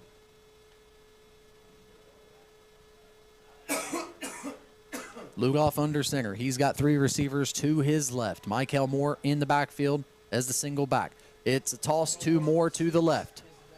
He breaks through the initial line of scrimmage, but he's dragged down. That's number 95, Dalshawn Davis, sophomore, out of Cincinnati. So Rio hadn't shown that yet this game. They pulled the play side tackle, James Sheets, left tackle. He pulled it, and nice block in space by him for a big fella, for a 6'4", 310 true freshman. Short game, but still a nice sign from him individually on that play. That's actually Davis, who's down now after the play. Stood up initially, and now he's back down.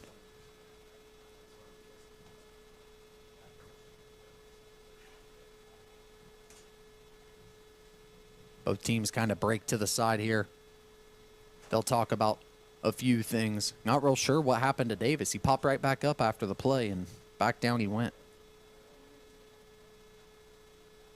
Hope he's okay, but back to that QB situation. So it's going to be really interesting. Like once you start subbing QBs, if the guy the second guy you put in, if he starts playing well, you can't take him out. And I feel like that's a bit of the conundrum that Georgetown's been facing in this game, because they put the freshman in, Justice Burnett, and he's been on fire. Yeah. Rio has played into that a lot by giving him so much time back there.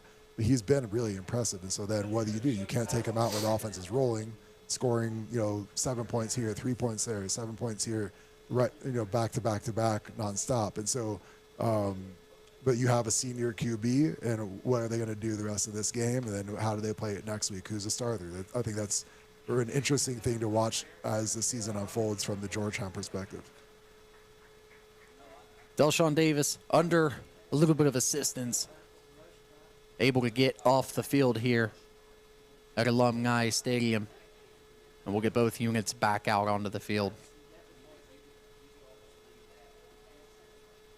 So 3rd and 8 here, likely a passing situation. Rio's had trouble blocking this front four for Georgetown, so have to think you're going to move the launch point. So probably roll Ludolf out to the right, to the wide side of the field, maximize the number of options he has here. Ludolf calling things out. Kashili in motion, high snap. Ludolf manages a snap, rolls left, throws it. He's got a receiver. That's number 1, Allen Payne, he connects with. And it's going to be good for a Red Storm first down, as it's caught at about the 32. So Rio actually rolled him to the left into the boundary, and he only had one option there. Had to go to Payne. Fortunately, Payne was open. Ludolf threw a strike to him. Really good ball. Nice catch by Payne to go down and downstairs and catch it, move the chains for Rio. Ludolf comes to the line. He's in the shotgun. 1 man behind him in the backfield. 3 receivers to the right. Kashili in motion. Ball snap. It's handed off immediately to Cartwright. And there are 4 white jerseys getting up off of top of him. To even point one of them out individually. Wow.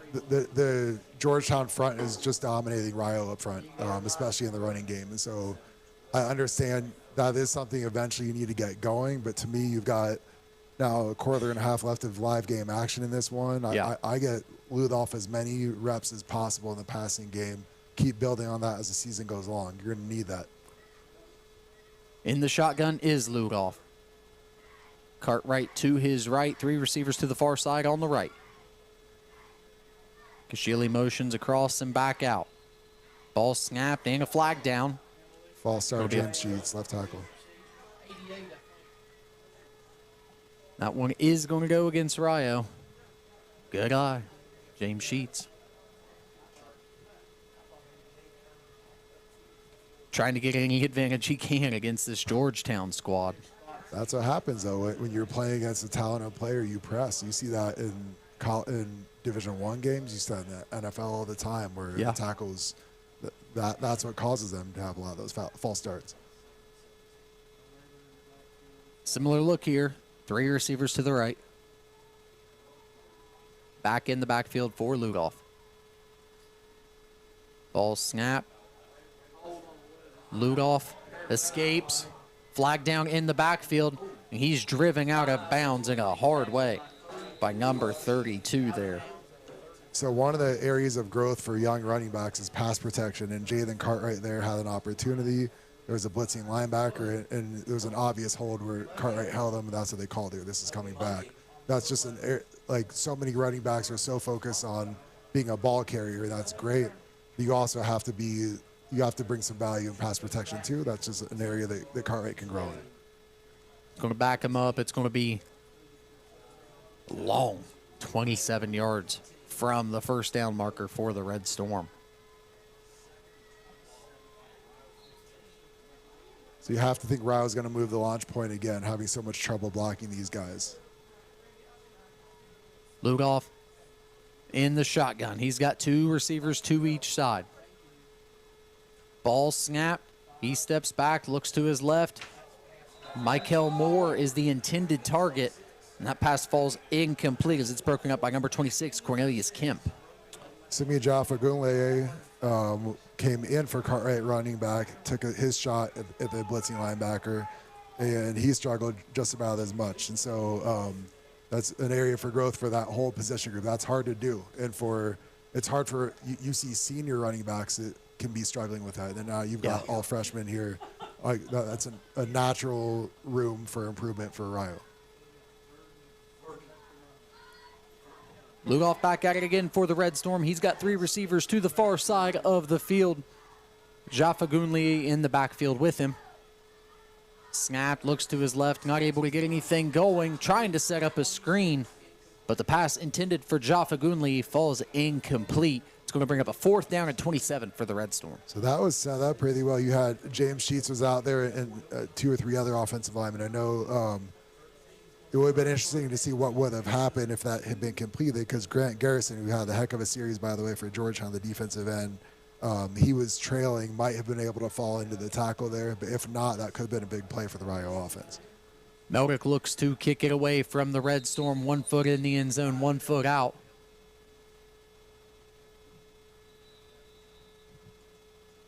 As we got a timeout here for the Red Storm. We'll step aside here. We'll be back in 30 seconds from Alumni Stadium. Kickoff. Tickets are $100 each and may be purchased at the Rio tent by the entrance. Or from any Rio coach you see, there'll be more than 30 winners. The prizes ranging from $100 all the way up to the grand prize of $10,000. Don't miss out on all the fun, excitement, and the chance to win big. Get your ticket today before they're gone. Wait, what'd you say, Zane? What'd they say about Ironman football? What are their opinions?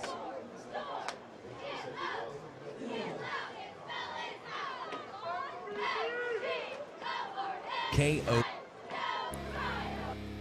Welcome back to Alumni Stadium. Eric Landrum, Todd Worley with you today. Red Storm trail the Georgetown Tigers 34-0. 4th and 27. Red Storm looking to kick it away from their own end zone. Meldick gets a snap. It's a high spiraling kick to Bratcher, who fields it at his own 44-45 yard line. And that's where the Georgetown Tigers are going to start with it this possession. So shout out to long snapper Jake Hodgson. The last 2 snaps have been really good. Probably the best 2 snaps he's had early in the season have been the last 2. So let's hope that's a trend going in the right direction for Rio. And then obviously Andy Meldick, a good player on the back end for Rio defensively, but also a great punt there. Yeah. Puts it about 42 yards with no return. You'll take that any day. Back out comes the Tigers, and it looks like they've got some different bodies in here, at least at receiver anyway, to the near side. Burnham still leading things in the backfield for the Tigers. Empty set. Ball snapped. Right guard pulls, he follows him, and he crosses midfield at about the 49-yard line on the design QB run. I like the instincts there by linebacker Braylon Robertson for Rio.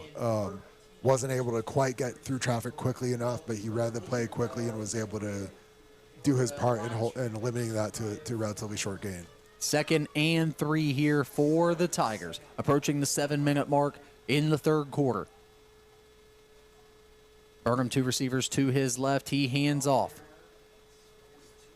That ball's handed off to number 42, Reese Johnson, where he is introduced to a guy named Nate Lopez, who comes up and hits him in the mouth. Coach Thurston calls him Zero, right? And lunatic. And that was the Nate Lopez we saw last week, the guy flying downhill, throwing his body around and being really physical. Love to see him back on track in that regard.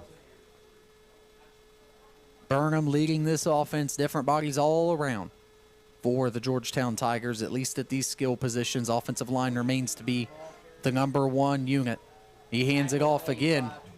And after a pickup of about 2, Ahmad Samura comes in and makes his presence known. He did. Really nice play by Gavin Thigpen, too, to come downhill and clean that up. But I really think Lopez's presence on the field just infects the rest of the defense, and that just mentality of we are imposing our will on these guys. We are physical. We play our tails off. 3 receivers to the left. Burnham gets the snap. Looks all over the field. Finally steps up, rolls out to his left. He's got Hines to the far side. Hines comes away with the catch, crosses the 25-yard line inside of the 24 for the Red Storm. So Dakari Reese ended up getting double teamed there. It looked like he might have been getting held, but he still has to have the strength to get that, to try to shed that. And then, but you buy the QB that much time, he's going to make you pay. Burnham empty in the backfield again. Looks over the middle of the field. Back shoulder throw. A nice catch there. That's number 85 for Georgetown on the snag. That's Paul Picchiotti. Really was a nice catch. And then Pierre Hicks blitz there for Rio. I like the call, but he's blitzing at about 65%. That has to be 100%. You're hitting that full speed, and that might change the entire play there. Burnham takes the snap. He looks the same direction again. That's Picchiotti again. Bobbles it, falls incomplete. Almost another nice catch. For a freshman, that was such a tight window throw, and Burnham put the ball in the money, put the only place where he could get through to the receiver between the two Rio defenders, give his receiver a catchable ball, and he did. I mean, that's an impressive ball to have that the instincts to throw him open like that, and should have been a catch by the receiver. Burnham calling signals out. Balance set here. 2 tights and a receiver to each side.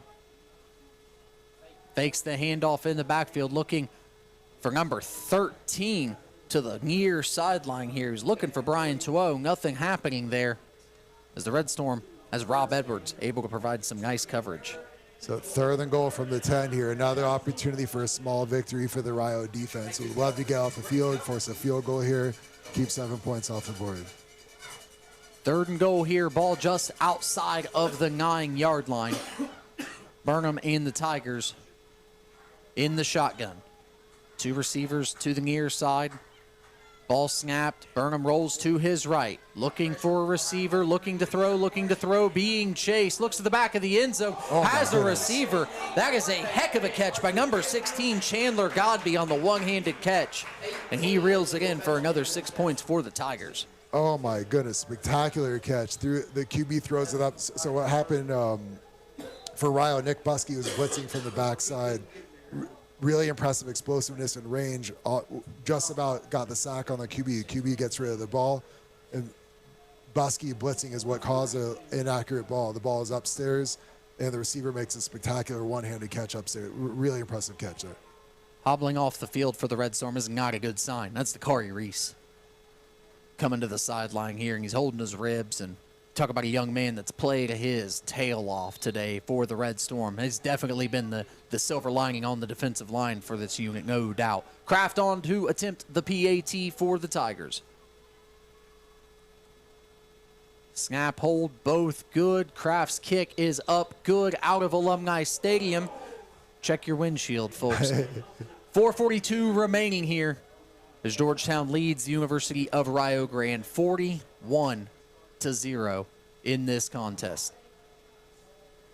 So it feels like there's last week and this week there's so many almosts for this Rio team. Like earlier it was 4th and 7, the defense almost got off the field, then Georgetown moves the chains and they score a touchdown the next play. Here it's 3rd and goal from the 10.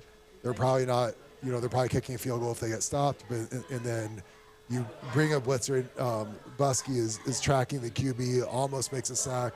QB gets the ball out of his hands and throws, and still a really tough catch to make, and the receiver makes a spectacular catch in the back of the end zone. One-handed grab for the touchdown. Was a heck of a catch. I'll give it to him on that one.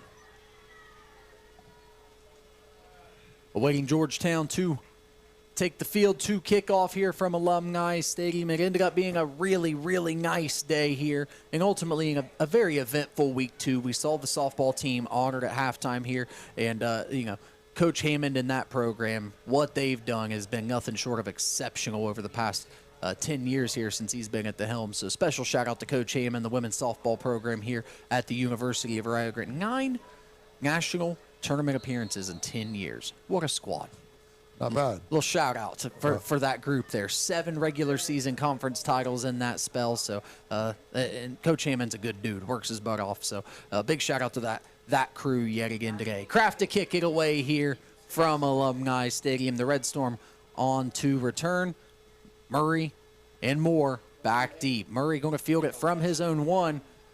He looks to make something happen. A big hit and a fumble there.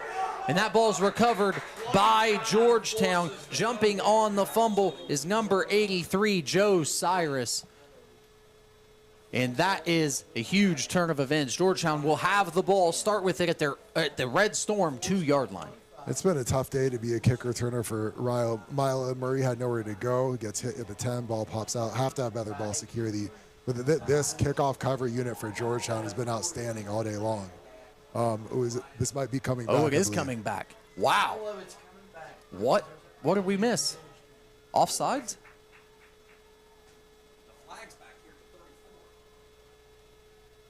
It's got to be offsides on the kick at the 30. If the flag's 34-yard line, we're trying to find out with you. It's a break for Wow, Rio. that's a huge break for Rio Grande. That's a huge break. Georgetown recover that, the +2? Probably with seven more points would have been on the board pretty quickly there. Wow. Huge break for the Red Storm. Murray not back on the kickoff unit this time around. Looks like Alan Payne out there. So it's been like one thing about veteran teams, established programs like this, they don't have to play starters on special teams, and the guys that do play special teams, this is their one chance to make a play. They take so much pride in it. They work their tails off to make a big play and change the game. And you see that in Georgetown. This is where Rio wants to get to as a program. Yeah. 4:32 remaining here in the third quarter. Kraft looking to kick it away here. Murray and Alan Payne back deep to receive. That one's underway. It will be kicked to Payne. He's going to get his first opportunity of the day. Looking for room here on the near sideline. Payne looking to make something happen. Nice move here on the near side, almost out to the 25-yard line. Nice return by Alan Payne. It was, given what we've seen today out of the Georgetown kickoff cover unit, that was one of the best returns Rio's had today. So still, it's not a winnable game at this point, but you still got 19-plus minutes left in this game. You've got plenty of time to find some more positives to build off of. And Aiden Ludolf, you like the way he's progressed from week 1 to week 2. What can he do in the last quarter and a half here? What kind of continued growth and development can we see? Ludolf to begin with it in the Red Storm offense from their own 24-yard line. Georgetown has their second-team defensive line in right now. Ludolf calling out signals. Hand it off in the backfield. Little seam there. That's number 31 for the Red Storm. That's Elijah Armstrong there. And he makes something happen for the best Red Storm run of the day. Pick up of about 14. He did. Christian Cachilli was a tight end, kicked out the defensive end with a nice block, created some extra space for the running back to run through. But like you said, best run of the day, and Cachilli's block was a large reason why.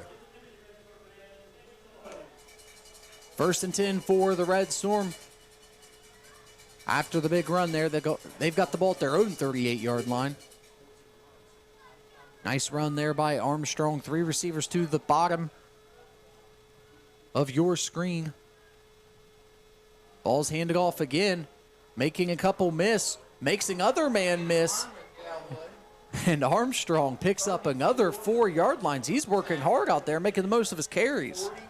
He is, and this is, some of this comes down to pride. So your Rio's offensive line and the backs, Rio still has their first unit guys in there. Georgetown has their second and third unit guys in there. Like you have to take pride and say, okay, maybe we did struggle against your starters, but we're going to have some success against you guys. And this would be a nice drive to help Rio feel better about themselves at this point in the game. 2nd and 7 here for the Red Storm. Ludolf 3 to the far side of the field. He's got Armstrong to his left. More motions across the motion. Ludolf steps up, makes a couple miss, makes 2 linebackers miss. Now Ludolf bounces to the outside of the far side of the near side of the field, crosses the 40-yard line. And how about Aiden Ludolf saying, how's this for your best run of the day? What a play by Ludolf. The snap was actually really slow and threw off the timing of that. And so by the time Ludolf even caught the snap, he was already under pressure, was able to make about 2 guys miss, showed some bursts upfield, and made some guys miss in space as well once he got downfield. Really nice run by him. That's just being a football player. They're being an athlete. Great play. Making defenders miss at 2-3 different levels there. Nice play by Ludolf. Let's see if the Red Storm can keep this momentum going. Inside the Georgetown 40 at the 39-yard line, 2:16 and ticking in the third. Ludolf under center. Tosses to the right to Armstrong. Armstrong not able to make that man miss. That's number 31 for Georgetown. That's Walden Cole. So Walden Cole just blew that up, beat the blocker upfield, and as soon as Ryle's back took the pitch there, the play was blown up. And so, again, nice play by Georgetown up front. I still think like so many opportunities for live game reps in the passing game. I'm throwing almost exclusively here for the rest of the way. If I'm Ryle, get Aiden Ludolph as many live game reps as you can possibly get for the rest of this game. Ludolph under center here. 2 receivers to each side, both slots in tight. Armstrong in the backfield behind him. Bobbles the snap. Ludolph trying to pull off the bootleg. Not able to. Staying home on that one's number 17, Noah Wallace. So it's hard. Like part of the way a bootleg works or a play action works is when you have the running game established. Ryle really hasn't all day long. So who's going to bite on that? Nobody. And so, and that's what happened there. Even though Georgetown has their second or third team defense in, those guys still know which keys they need to read, and Ryle didn't fool anyone on that play. Under 1 minute to go here in the third quarter. Likely the last play from the Red Storm this quarter.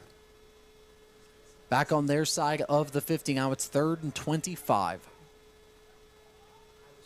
Ludolph empty backfield. Tigers show pressure to Bale. They send 4. Ludolph trying to make anything happen at this point. Avoiding a sack, avoiding intentional grounding, just throws it away.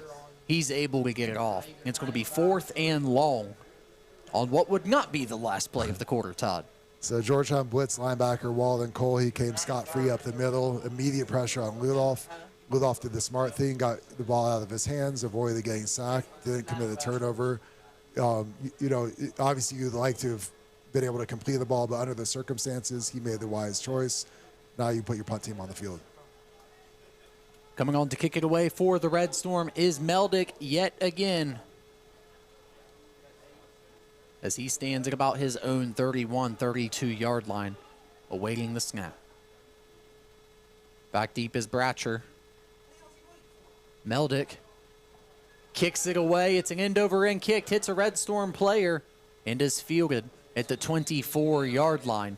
Would have been interesting to see how that one bounced and shaped up for Rio, but it doesn't go their way. 22 seconds remaining in the third quarter here. So not sure what Meldick did there. He hasn't done that in the first 2 games of the season, where he caught the snap and just stood there for a good second or two before even getting into his approach to punt the ball. I'm not sure why he was doing that, but so he's had so many punt opportunities from deep in his own territory. That was a situation you'd like to see as he continues to develop, see him pin the other team back inside the 20. Looks like a new quarterback at the helm here. It's Coulter Smith taking the snaps for the Tigers. He throws one over the middle of the field. That's intended for number 20, Manny Scott. Drops that one. It's going to be 2nd and 10 for the Tigers. Zach Goebel, linebacker for Rio, was in on the coverage there. Looked like if that had been a completion, he was in position to make a tackle for about 5 or 6 yard gain. Calling out signals is Smith for the Tigers. 17.6 remaining here in the third quarter. Ball's handed off. That's number 25, Jaron Johnson. Picks up about 4 or 5 yards before he crosses the 30-yard line. That's going to be the final play of the quarter here at Alumni Stadium. The Georgetown Tigers lead the University of Rio Grande Red Storm 41-0, and we'll be back in just a moment for the fourth. Keep it right here. You're listening to Red Storm Football on Mix 96.7 WKOV. Strength, passion, determination. Every moment that moves you and every movement that drives you. When pain or injuries try to limit you, our orthopedic team at Holzer has the latest treatment options and robotic-assisted surgery with joint replacement, sports medicine, and therapies to keep you moving forward.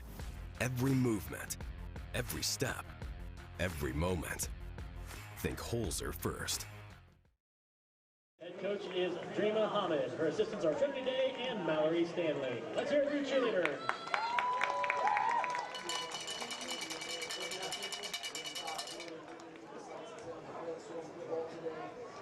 They currently trail the Georgetown Tigers, the number 4 team in the country, preseason number 9, currently number 4 team in NAIA by a score of 41-0.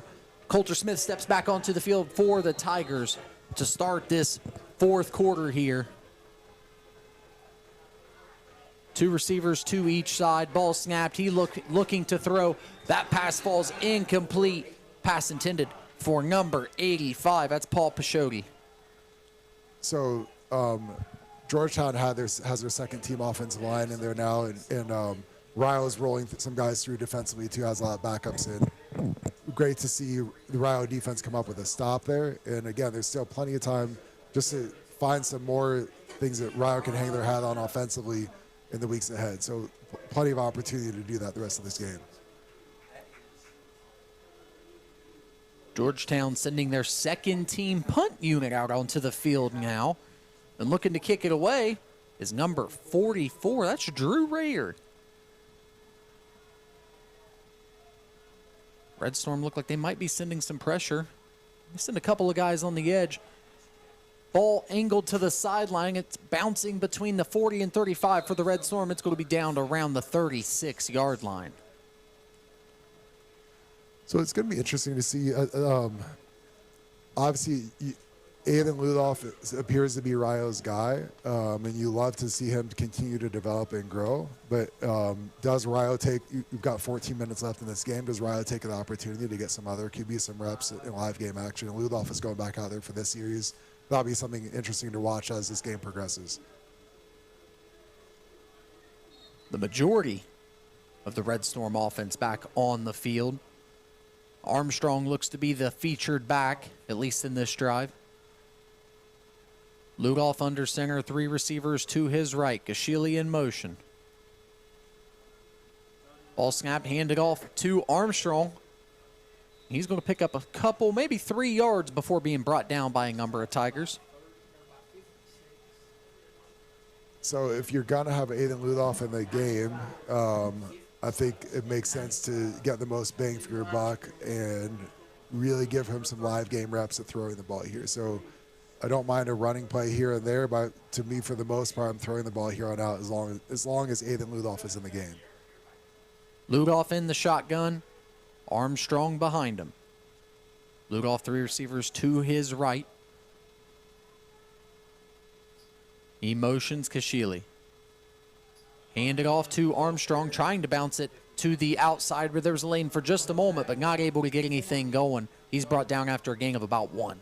So Kachili motioned across there as an H-back and really physical kick-out block on the defensive end. That's a good sign for a young tight end. In today's football, so many tight ends, especially at the high school and college level, are just glorified wide receivers who aren't very physical. But that's not the case at all with Kachili. He's a physical kid and he's tough, and you like to see that. Christian Kachili, the Italian, lacking no physicality in this Red Storm offense. 3 receivers to the right for Ludoff here, 3rd and 6. Back to his left. Ball snapped. Ludoff looks to be throwing it down the field. He is throwing it down the field, has a man. And that's number 1. That's Alan Payne, the intended receiver. Covered pretty well there. Incomplete pass. Covered very well, but just an impressive ball by Ludoff. Had the confidence to throw it and put it in the only place where his receiver had a chance. We did hear in the pregame show, Coach Thurston mentioned that to expect Rio to dial up some deep balls more frequently today than they did last week. Haven't seen a ton of that, but I like seeing, it is a positive sign to see that Aiden Ludoff can deliver that accurately at that distance. Meldick to kick it away again for the Red Storm. Clock stop at 12:56 remaining in the contest. Red Storm trail 41-0 to the 4th-ranked team in the country. Meldick kicks it away.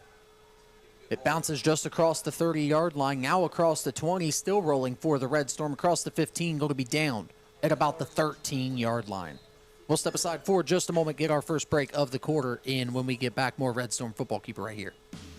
You're listening to Red Storm Football on 96.7 WKOV. Braden Chrysler Dodge Jeep Ram in Gallipolis is proud to back the University of Rio Grande Red Storm football team. From the first drive to the final touchdown, they're cheering for every play, every win, and every moment under the lights. Just like the Red Storm, Braden's CDJR is built on strength, drive, and hometown pride. When it's time for your next car, truck, or SUV, you'll always find a winning lineup. Good luck this season to the Red Storm from everyone at Braden CDJR in Gallipolis. Back at Alumni Stadium, where the University of Rio Grande trail, Georgetown College. 1st and 10, ball handed off for a pickup of about 4 yards there, Todd. So Rio's still got some key guys out there on the field. You've got Dakari Reese, you've got Nate Lopez, you've got Olabatai at linebacker. To me, I'm getting all those guys out of here. You want them for the long haul for the rest of the season. No need to risk an injury right now. Number 15 looking to throw it away there. That's Smith again. Ball falls incomplete, as that one was intended for number 20, Manny Scott yet again. And guess who else wants Nate Lopez to get out of the game? Georgetown. Yeah, he got blown up there by Nate Lopez. Nobody wants him on the field. Big 3rd and 6 here. Coulter Smith, the sophomore quarterback out of Louisville, leading this Georgetown offense. Ball snapped. Smith looking. Dakari Reese giving pressure, may have a hold called in favor of the Red Storm as the pass is completed along the far sideline there. We'll see what the flag is. So if you've heard the phrase Shaquille O'Neal will say barbecue chicken, where it's like when a big man in basketball has a point guard guarding him in the post, that should be an all day long type of thing where you catch it, make a move, and score. And so Dakari Reese had a tight end blocking him in pass protection. As a defensive end, if you ever have a tight end or a running back blocking you one-on-one in pass pro, it has to be an automatic win. Yeah. I don't care who the tight end is, who the running back is. Automatic win. Dakari Reese got that. The tight end ended up holding him. That's what the refs called him. 4th and 6 for the Tigers as they send the punt unit back on yet again. 12:01 remaining in the game.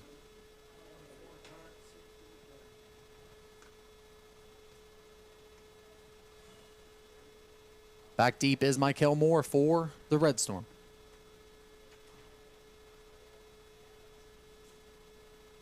Snap and kick. Low rolling kick. Crosses midfield. Now the 45. It's going to be close to the 40-yard line. It will be the 40-yard line where that ball is down. And that's where the Red Storm will begin with the football. 11:50 to go. And it looks like Coach Thurston will be sending out a number of those first-team bodies yet again.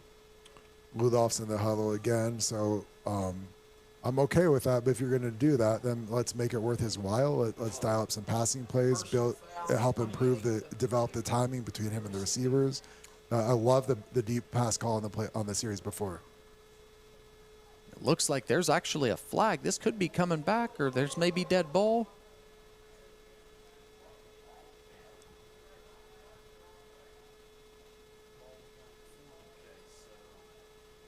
I'm not quite sure what's going on here. I missed the flag. Personal foul against Rio. Shout out to the greatest sports information director alive. And that was actually an Randy Payton. That was an understatement by you.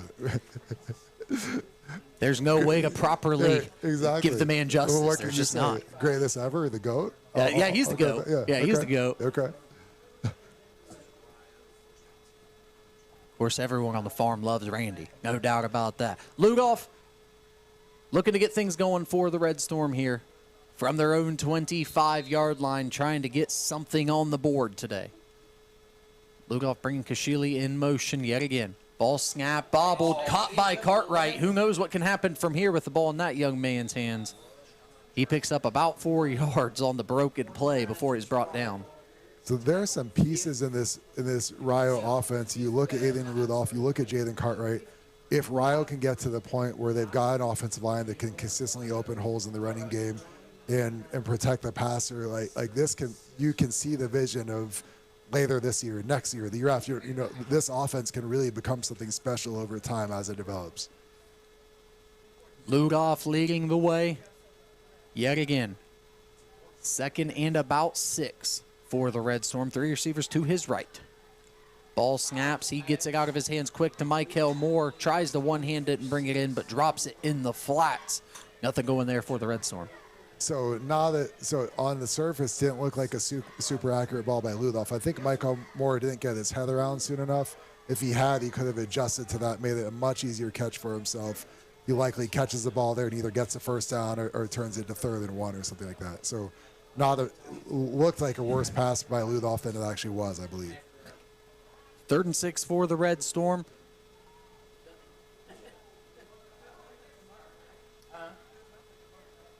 Red Storm subbing a piece out here.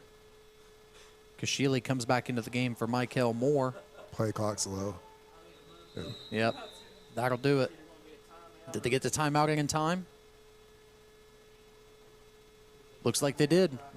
Timeout, Red Storm, to avoid the delay of game. We'll be back from Alumni Stadium in 30. Don't forget that when Rio wins, you win this season. Only Rio Grande win in football, men's basketball, and women's basketball. You get 50% off your online order the next day by using the promo code Rio Wins at Papa John's locations in Gallipolis, Jackson, or Waverly. Better ingredients, better pizza.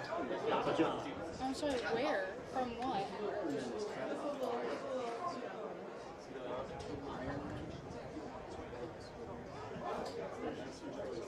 Also, Red Storm fans, make sure you check out RioRedStorm.com for all the latest news, recaps, photos, and schedules for all the University of Rio Grande's athletic programs.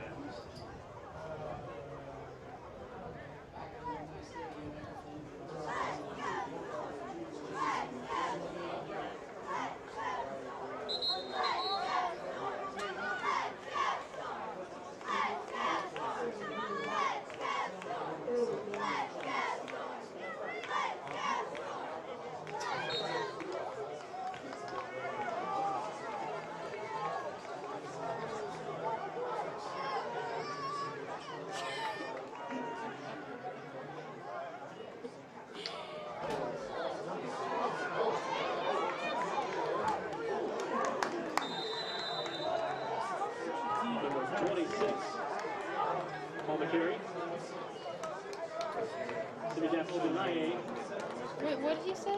Number 17, Noah Wallace on the tackle. Play results of first down, 1st and 10, Red Storm on the 38-yard line.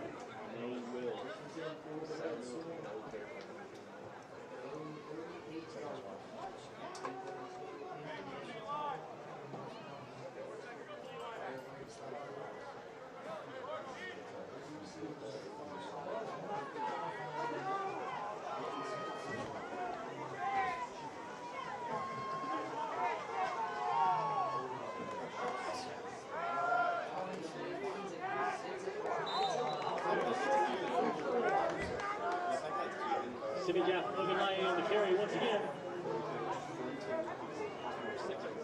Gain of 6, but it's 2nd 4 on the 44.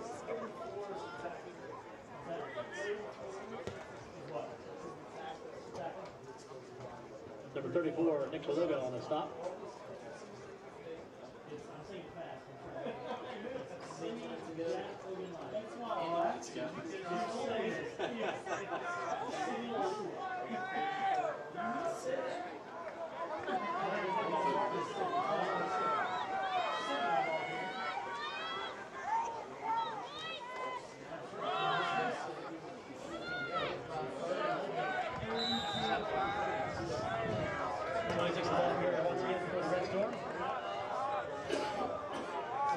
Blake Hobbs on the stop.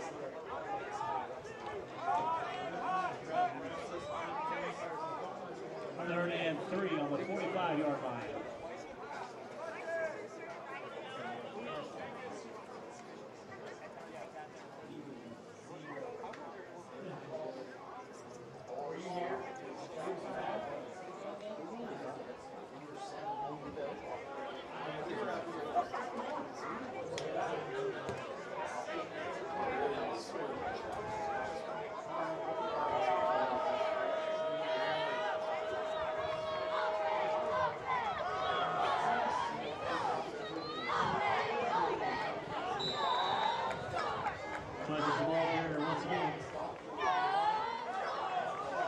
You're so cheeky.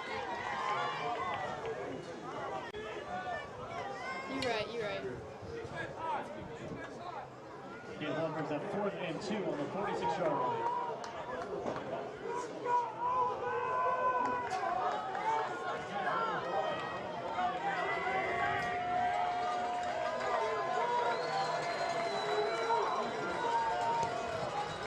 Where is he at now? Oh, I see him now.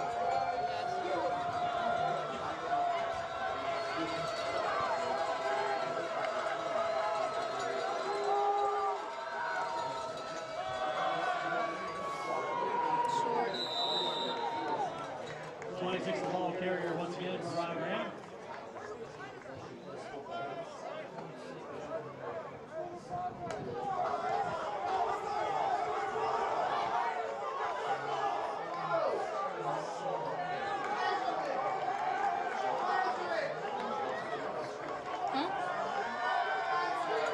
Me? The ball is marked just short of the first down. They've got a turnover on down. 7 minutes, guys. 7 minutes. A lot of second and third team players in on defense. When they got that 4th down stop, guess who ran out onto the field to greet them and congratulate them? All the starters. Yeah. That's culture. Yeah, they're up 41-0, and they're cruising to an easy win. Georgetown is, but those guys still support their teammates and the backups who make who contribute so much. Smith back out onto the field for Georgetown to lead the way. He hands off. That's number 18. Ooh. And that's Daniel Kamara, and he makes a few guys miss before busting a huge run down the left-hand sidelines, picking up about 30 yards on the play. He did, and on one hand, it's really frustrating to give up a long run to the second or third of the offense. On the other hand, you had about 5 Rio players sprinting downfield to hopefully make the play before he scored a touchdown, including Kyron Carter, 6 feet, 310 pounds. Smith leading the way here. Hands it off yet again to Kamara.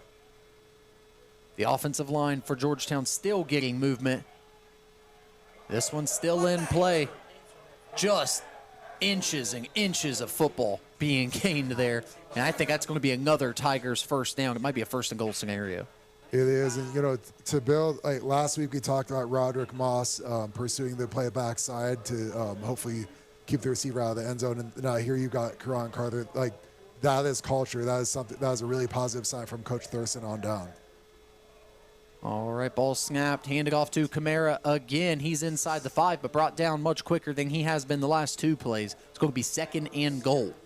Well, this is pride now. Rio has a mix of starters and some second-team guys in there on defense. You're going against the second and third offense for Georgetown, and you're saying, guys, yeah, we're going to lose this game, but we're not going to let them score here. We're going to stiffen it and keep them out. Step aside for a Red Storm injury. We'll be back with the 2nd down play when we return. 6 minutes. I'm excited for this love.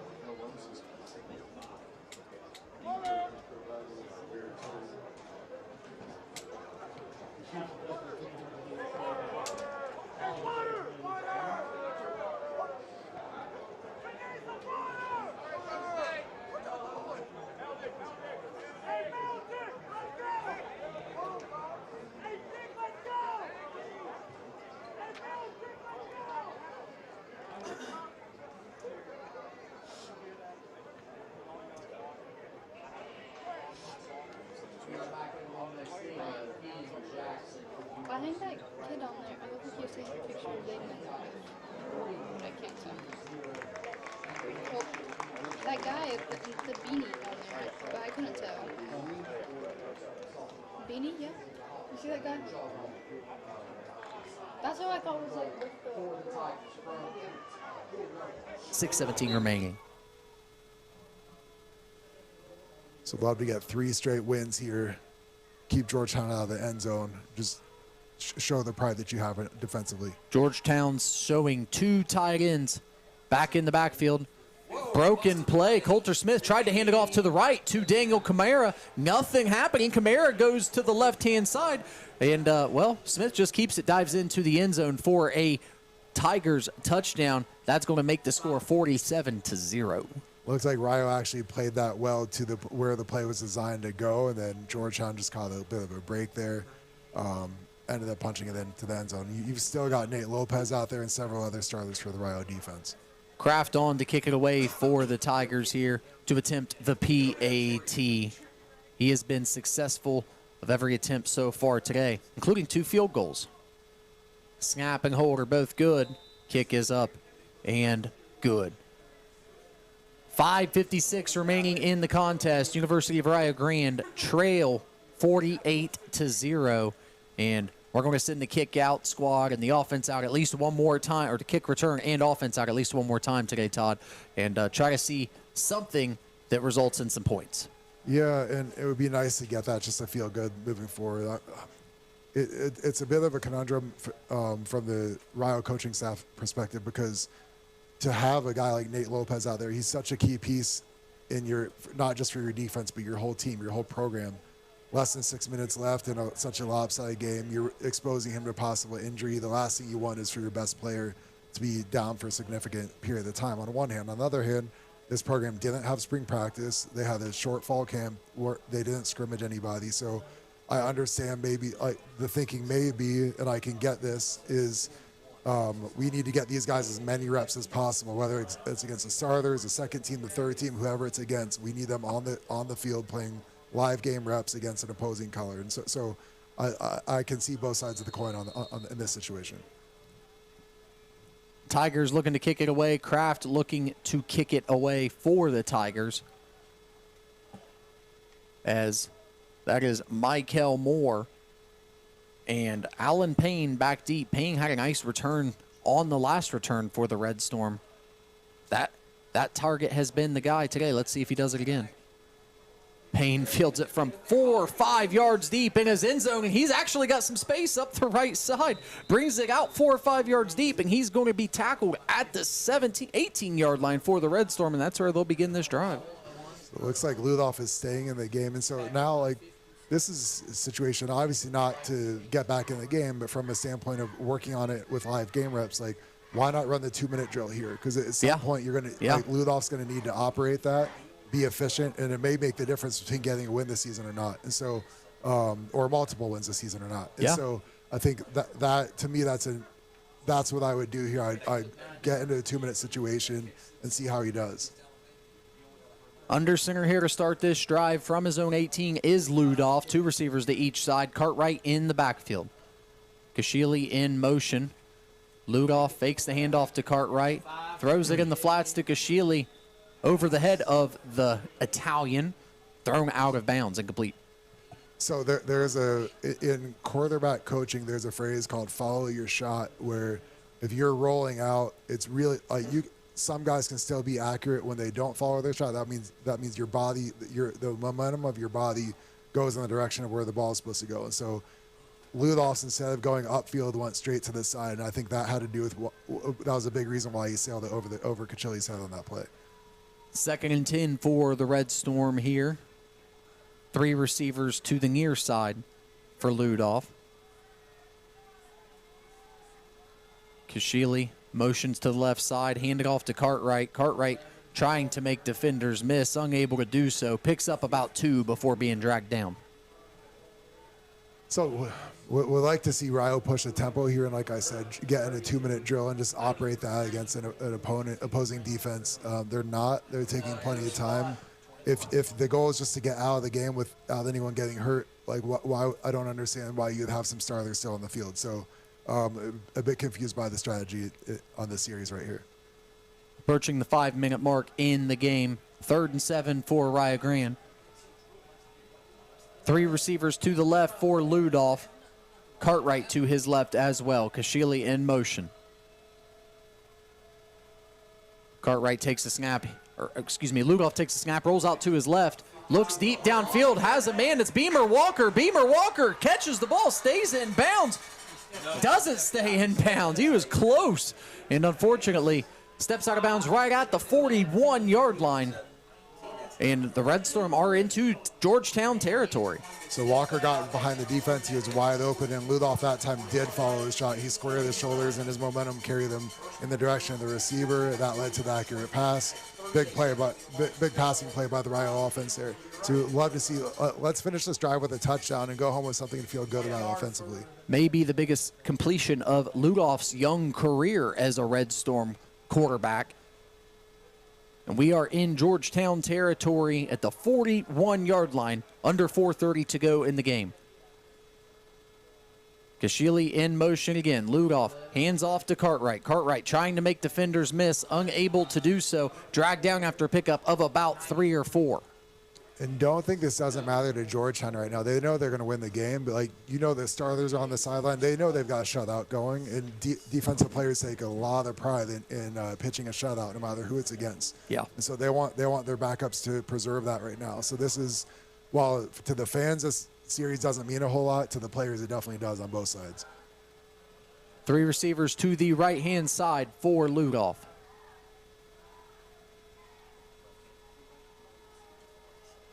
Calling out signals. Hands off to Cartwright. Cartwright has a little bit of room, makes the defender miss, crosses the 30. And he's going to be at the 27-yard line before he's finally brought down. So one thing I like about Jalen Cartwright is that forward body lean, that knee bend, and that pad level when he's in traffic, and that's where. So Jaffa Gunlier, we talked about that earlier, where he was very upright when he was in traffic. That's what it's supposed to look like. What Cartwright did there, that's what Jaffa Gunlier needs to get to. Red Storm have an opportunity to get on the board here. Right at 3 minutes, Ludoff with 3 receivers to his left, Cartwright behind him.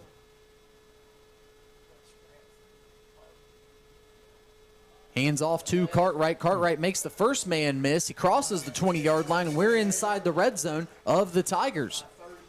Looked like the ball came loose briefly, and he was able to regather it, Cartwright was, and maintain the ball security for the positive gain. So we're down about 2.5 minutes left. The 2-minute stoppage is coming up. Love to see Rio cap this drive off with a touchdown.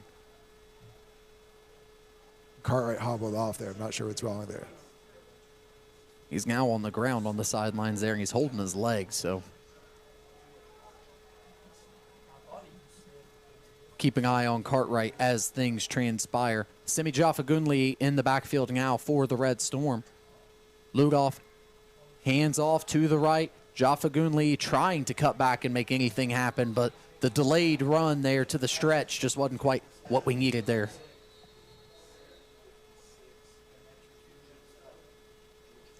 And that is going to take us down to the 2-minute warning here. And we'll keep it right here. 2 minutes of action left in week 2. The Red Storm trying to get on the board here as we've been pushed outside of the Tigers' red zone for just a moment. It's going to bring up a 3rd and 4 situation. What are we thinking here? Well, the first series of the Defiance game, Rio punched it in for a touchdown. And let's hope it's the last series of the Georgetown game to punch it in for a touchdown. And so before I get there in a second, Jalen Cartwright was on the ground. He was able to stand up, and he's walking around on the sideline under his own power. I would assume they don't put him back in the rest of the game, but at least it doesn't look overly serious at this point. Good.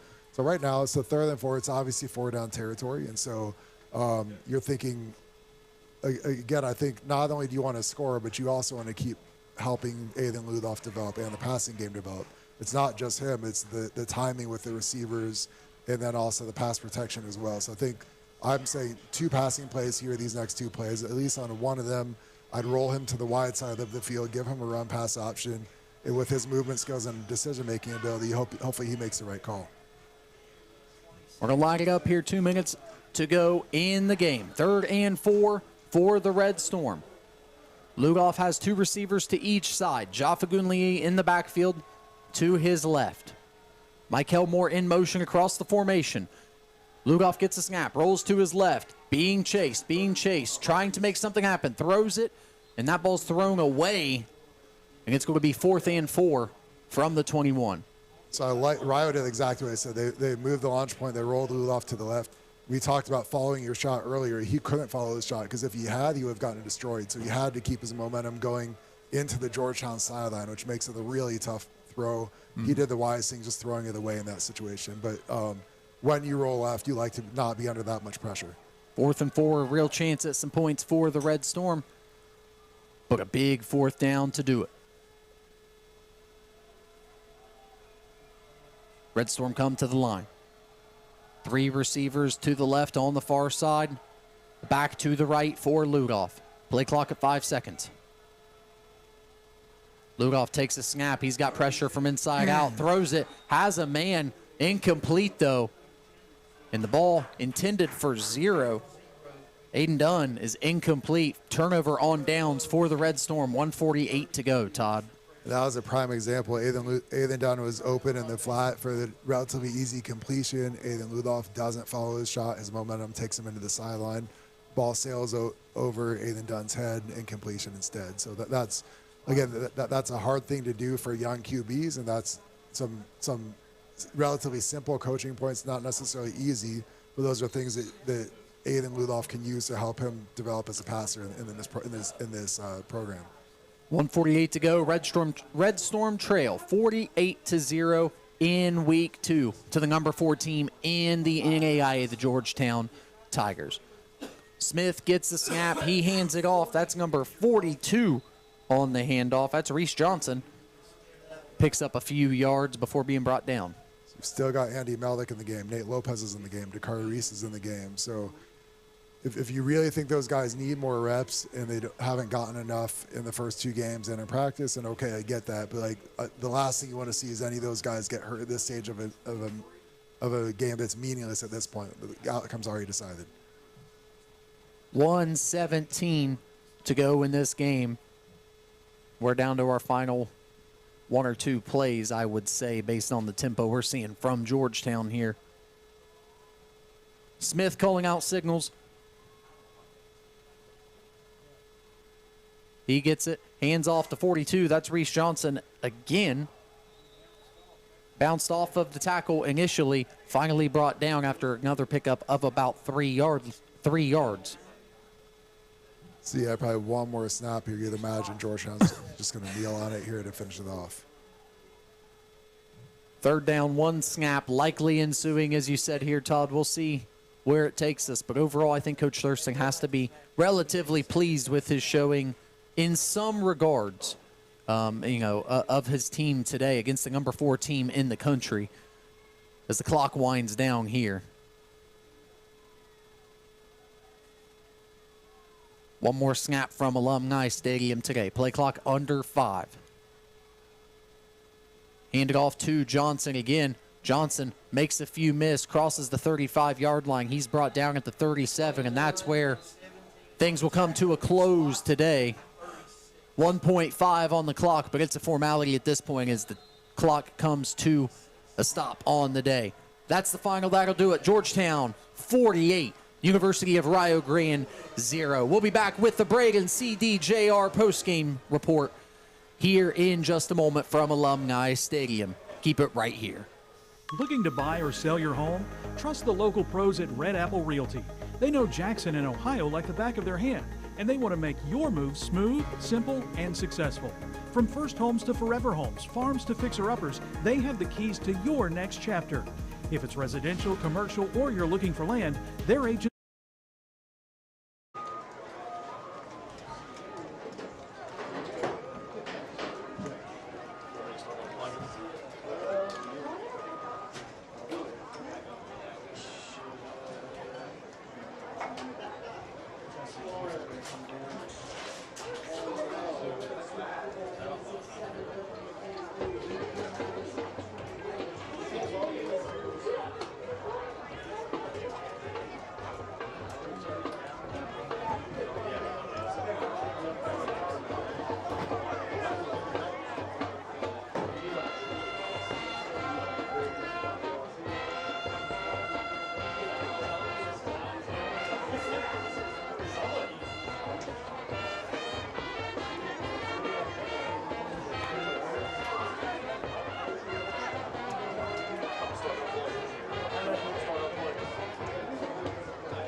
standpoint.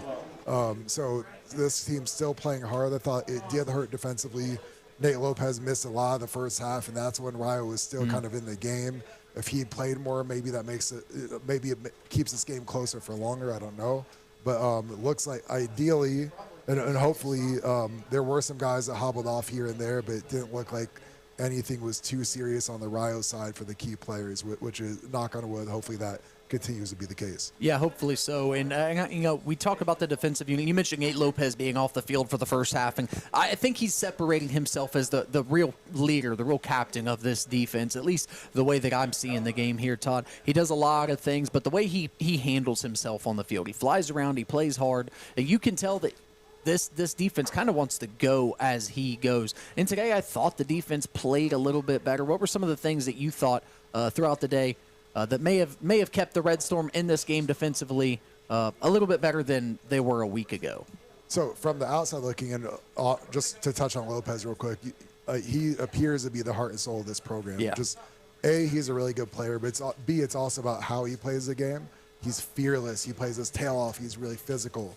Having that like enforcer mentality, I think any great defense needs that. Is Rio a great defense now? No, not even close. And you're trying to build towards that. But like to have a piece like that, normally that type of guy is a senior, but Rio has him as a sophomore to help to be a building block to build around as years go on. So I thought, still I think Rio needs to have another pass rusher come along. Dakari Reese is showing some flashes, still like some more consistency there, but then no one else has really flashed that much rushing the passer. And so it's forcing Rio to kind of pick your poison. Okay, do you blitz all the time? And if we do, you're playing a veteran offensive line, a veteran QB. If they pick up the blitz, there could be receivers wide open. And so that's from a defensive play caller's perspective, that's a tough predicament to be in. So I think you'd like to see that continue to develop. But this team is playing hard. Mentioned on that long run that Georgetown had, where backup defensive tackle Kyron Carter running his tail off to 50 yards downfield to get in on the tackle to keep him out of the end zone in a game that's already decided. And, he's 6 feet, 310 pounds. You think he felt like doing that physically? No, of course not. And but he did that. That is the culture of this program. So like from a 30,000 foot view from up above, the last 2 weeks, I do see a lot of positive signs. I do see a program that's being built here. I do see some building blocks in place here for the Rio program.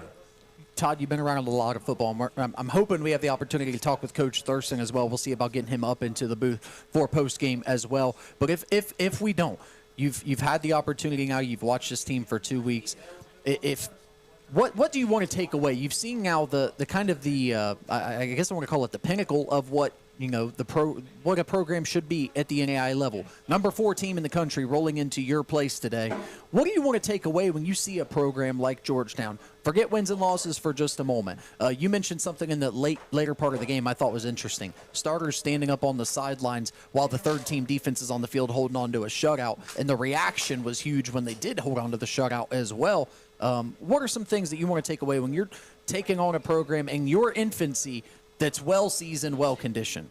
So it's one thing to be – so the coaches know what the ultimate aim is for this program at Rio, but the players haven't seen it. So when the coaches say this is what it's supposed to look like, that's one thing for the coach to say that, but then for the players to be on the field and see it for themselves. Great point. Now, so many more teaching points available. So now in a team meeting, Coach Thurston can talk about, hey, guys, Georgetown was up 48-0. They had nothing left to play for, but they had their third team defense on the field, and their starters were standing on the sideline treating it like the Super Bowl, and they got the stop to preserve the shutout because it was important to them. That's their culture, their pride in their program. That's what we're building towards. So now as the players for Rio continue to see things like that about what a championship level program looks like at this level, I think that's really good teaching tools for the Rio coaching staff. We'll step aside for just a moment, get to our first break of the Braden CDJR post-game show. When we get back, though, more of the sights and sounds and the scenes as we conclude Week 2 from Alumni Stadium. We'll be back in 3 minutes on 96.7 WKOV.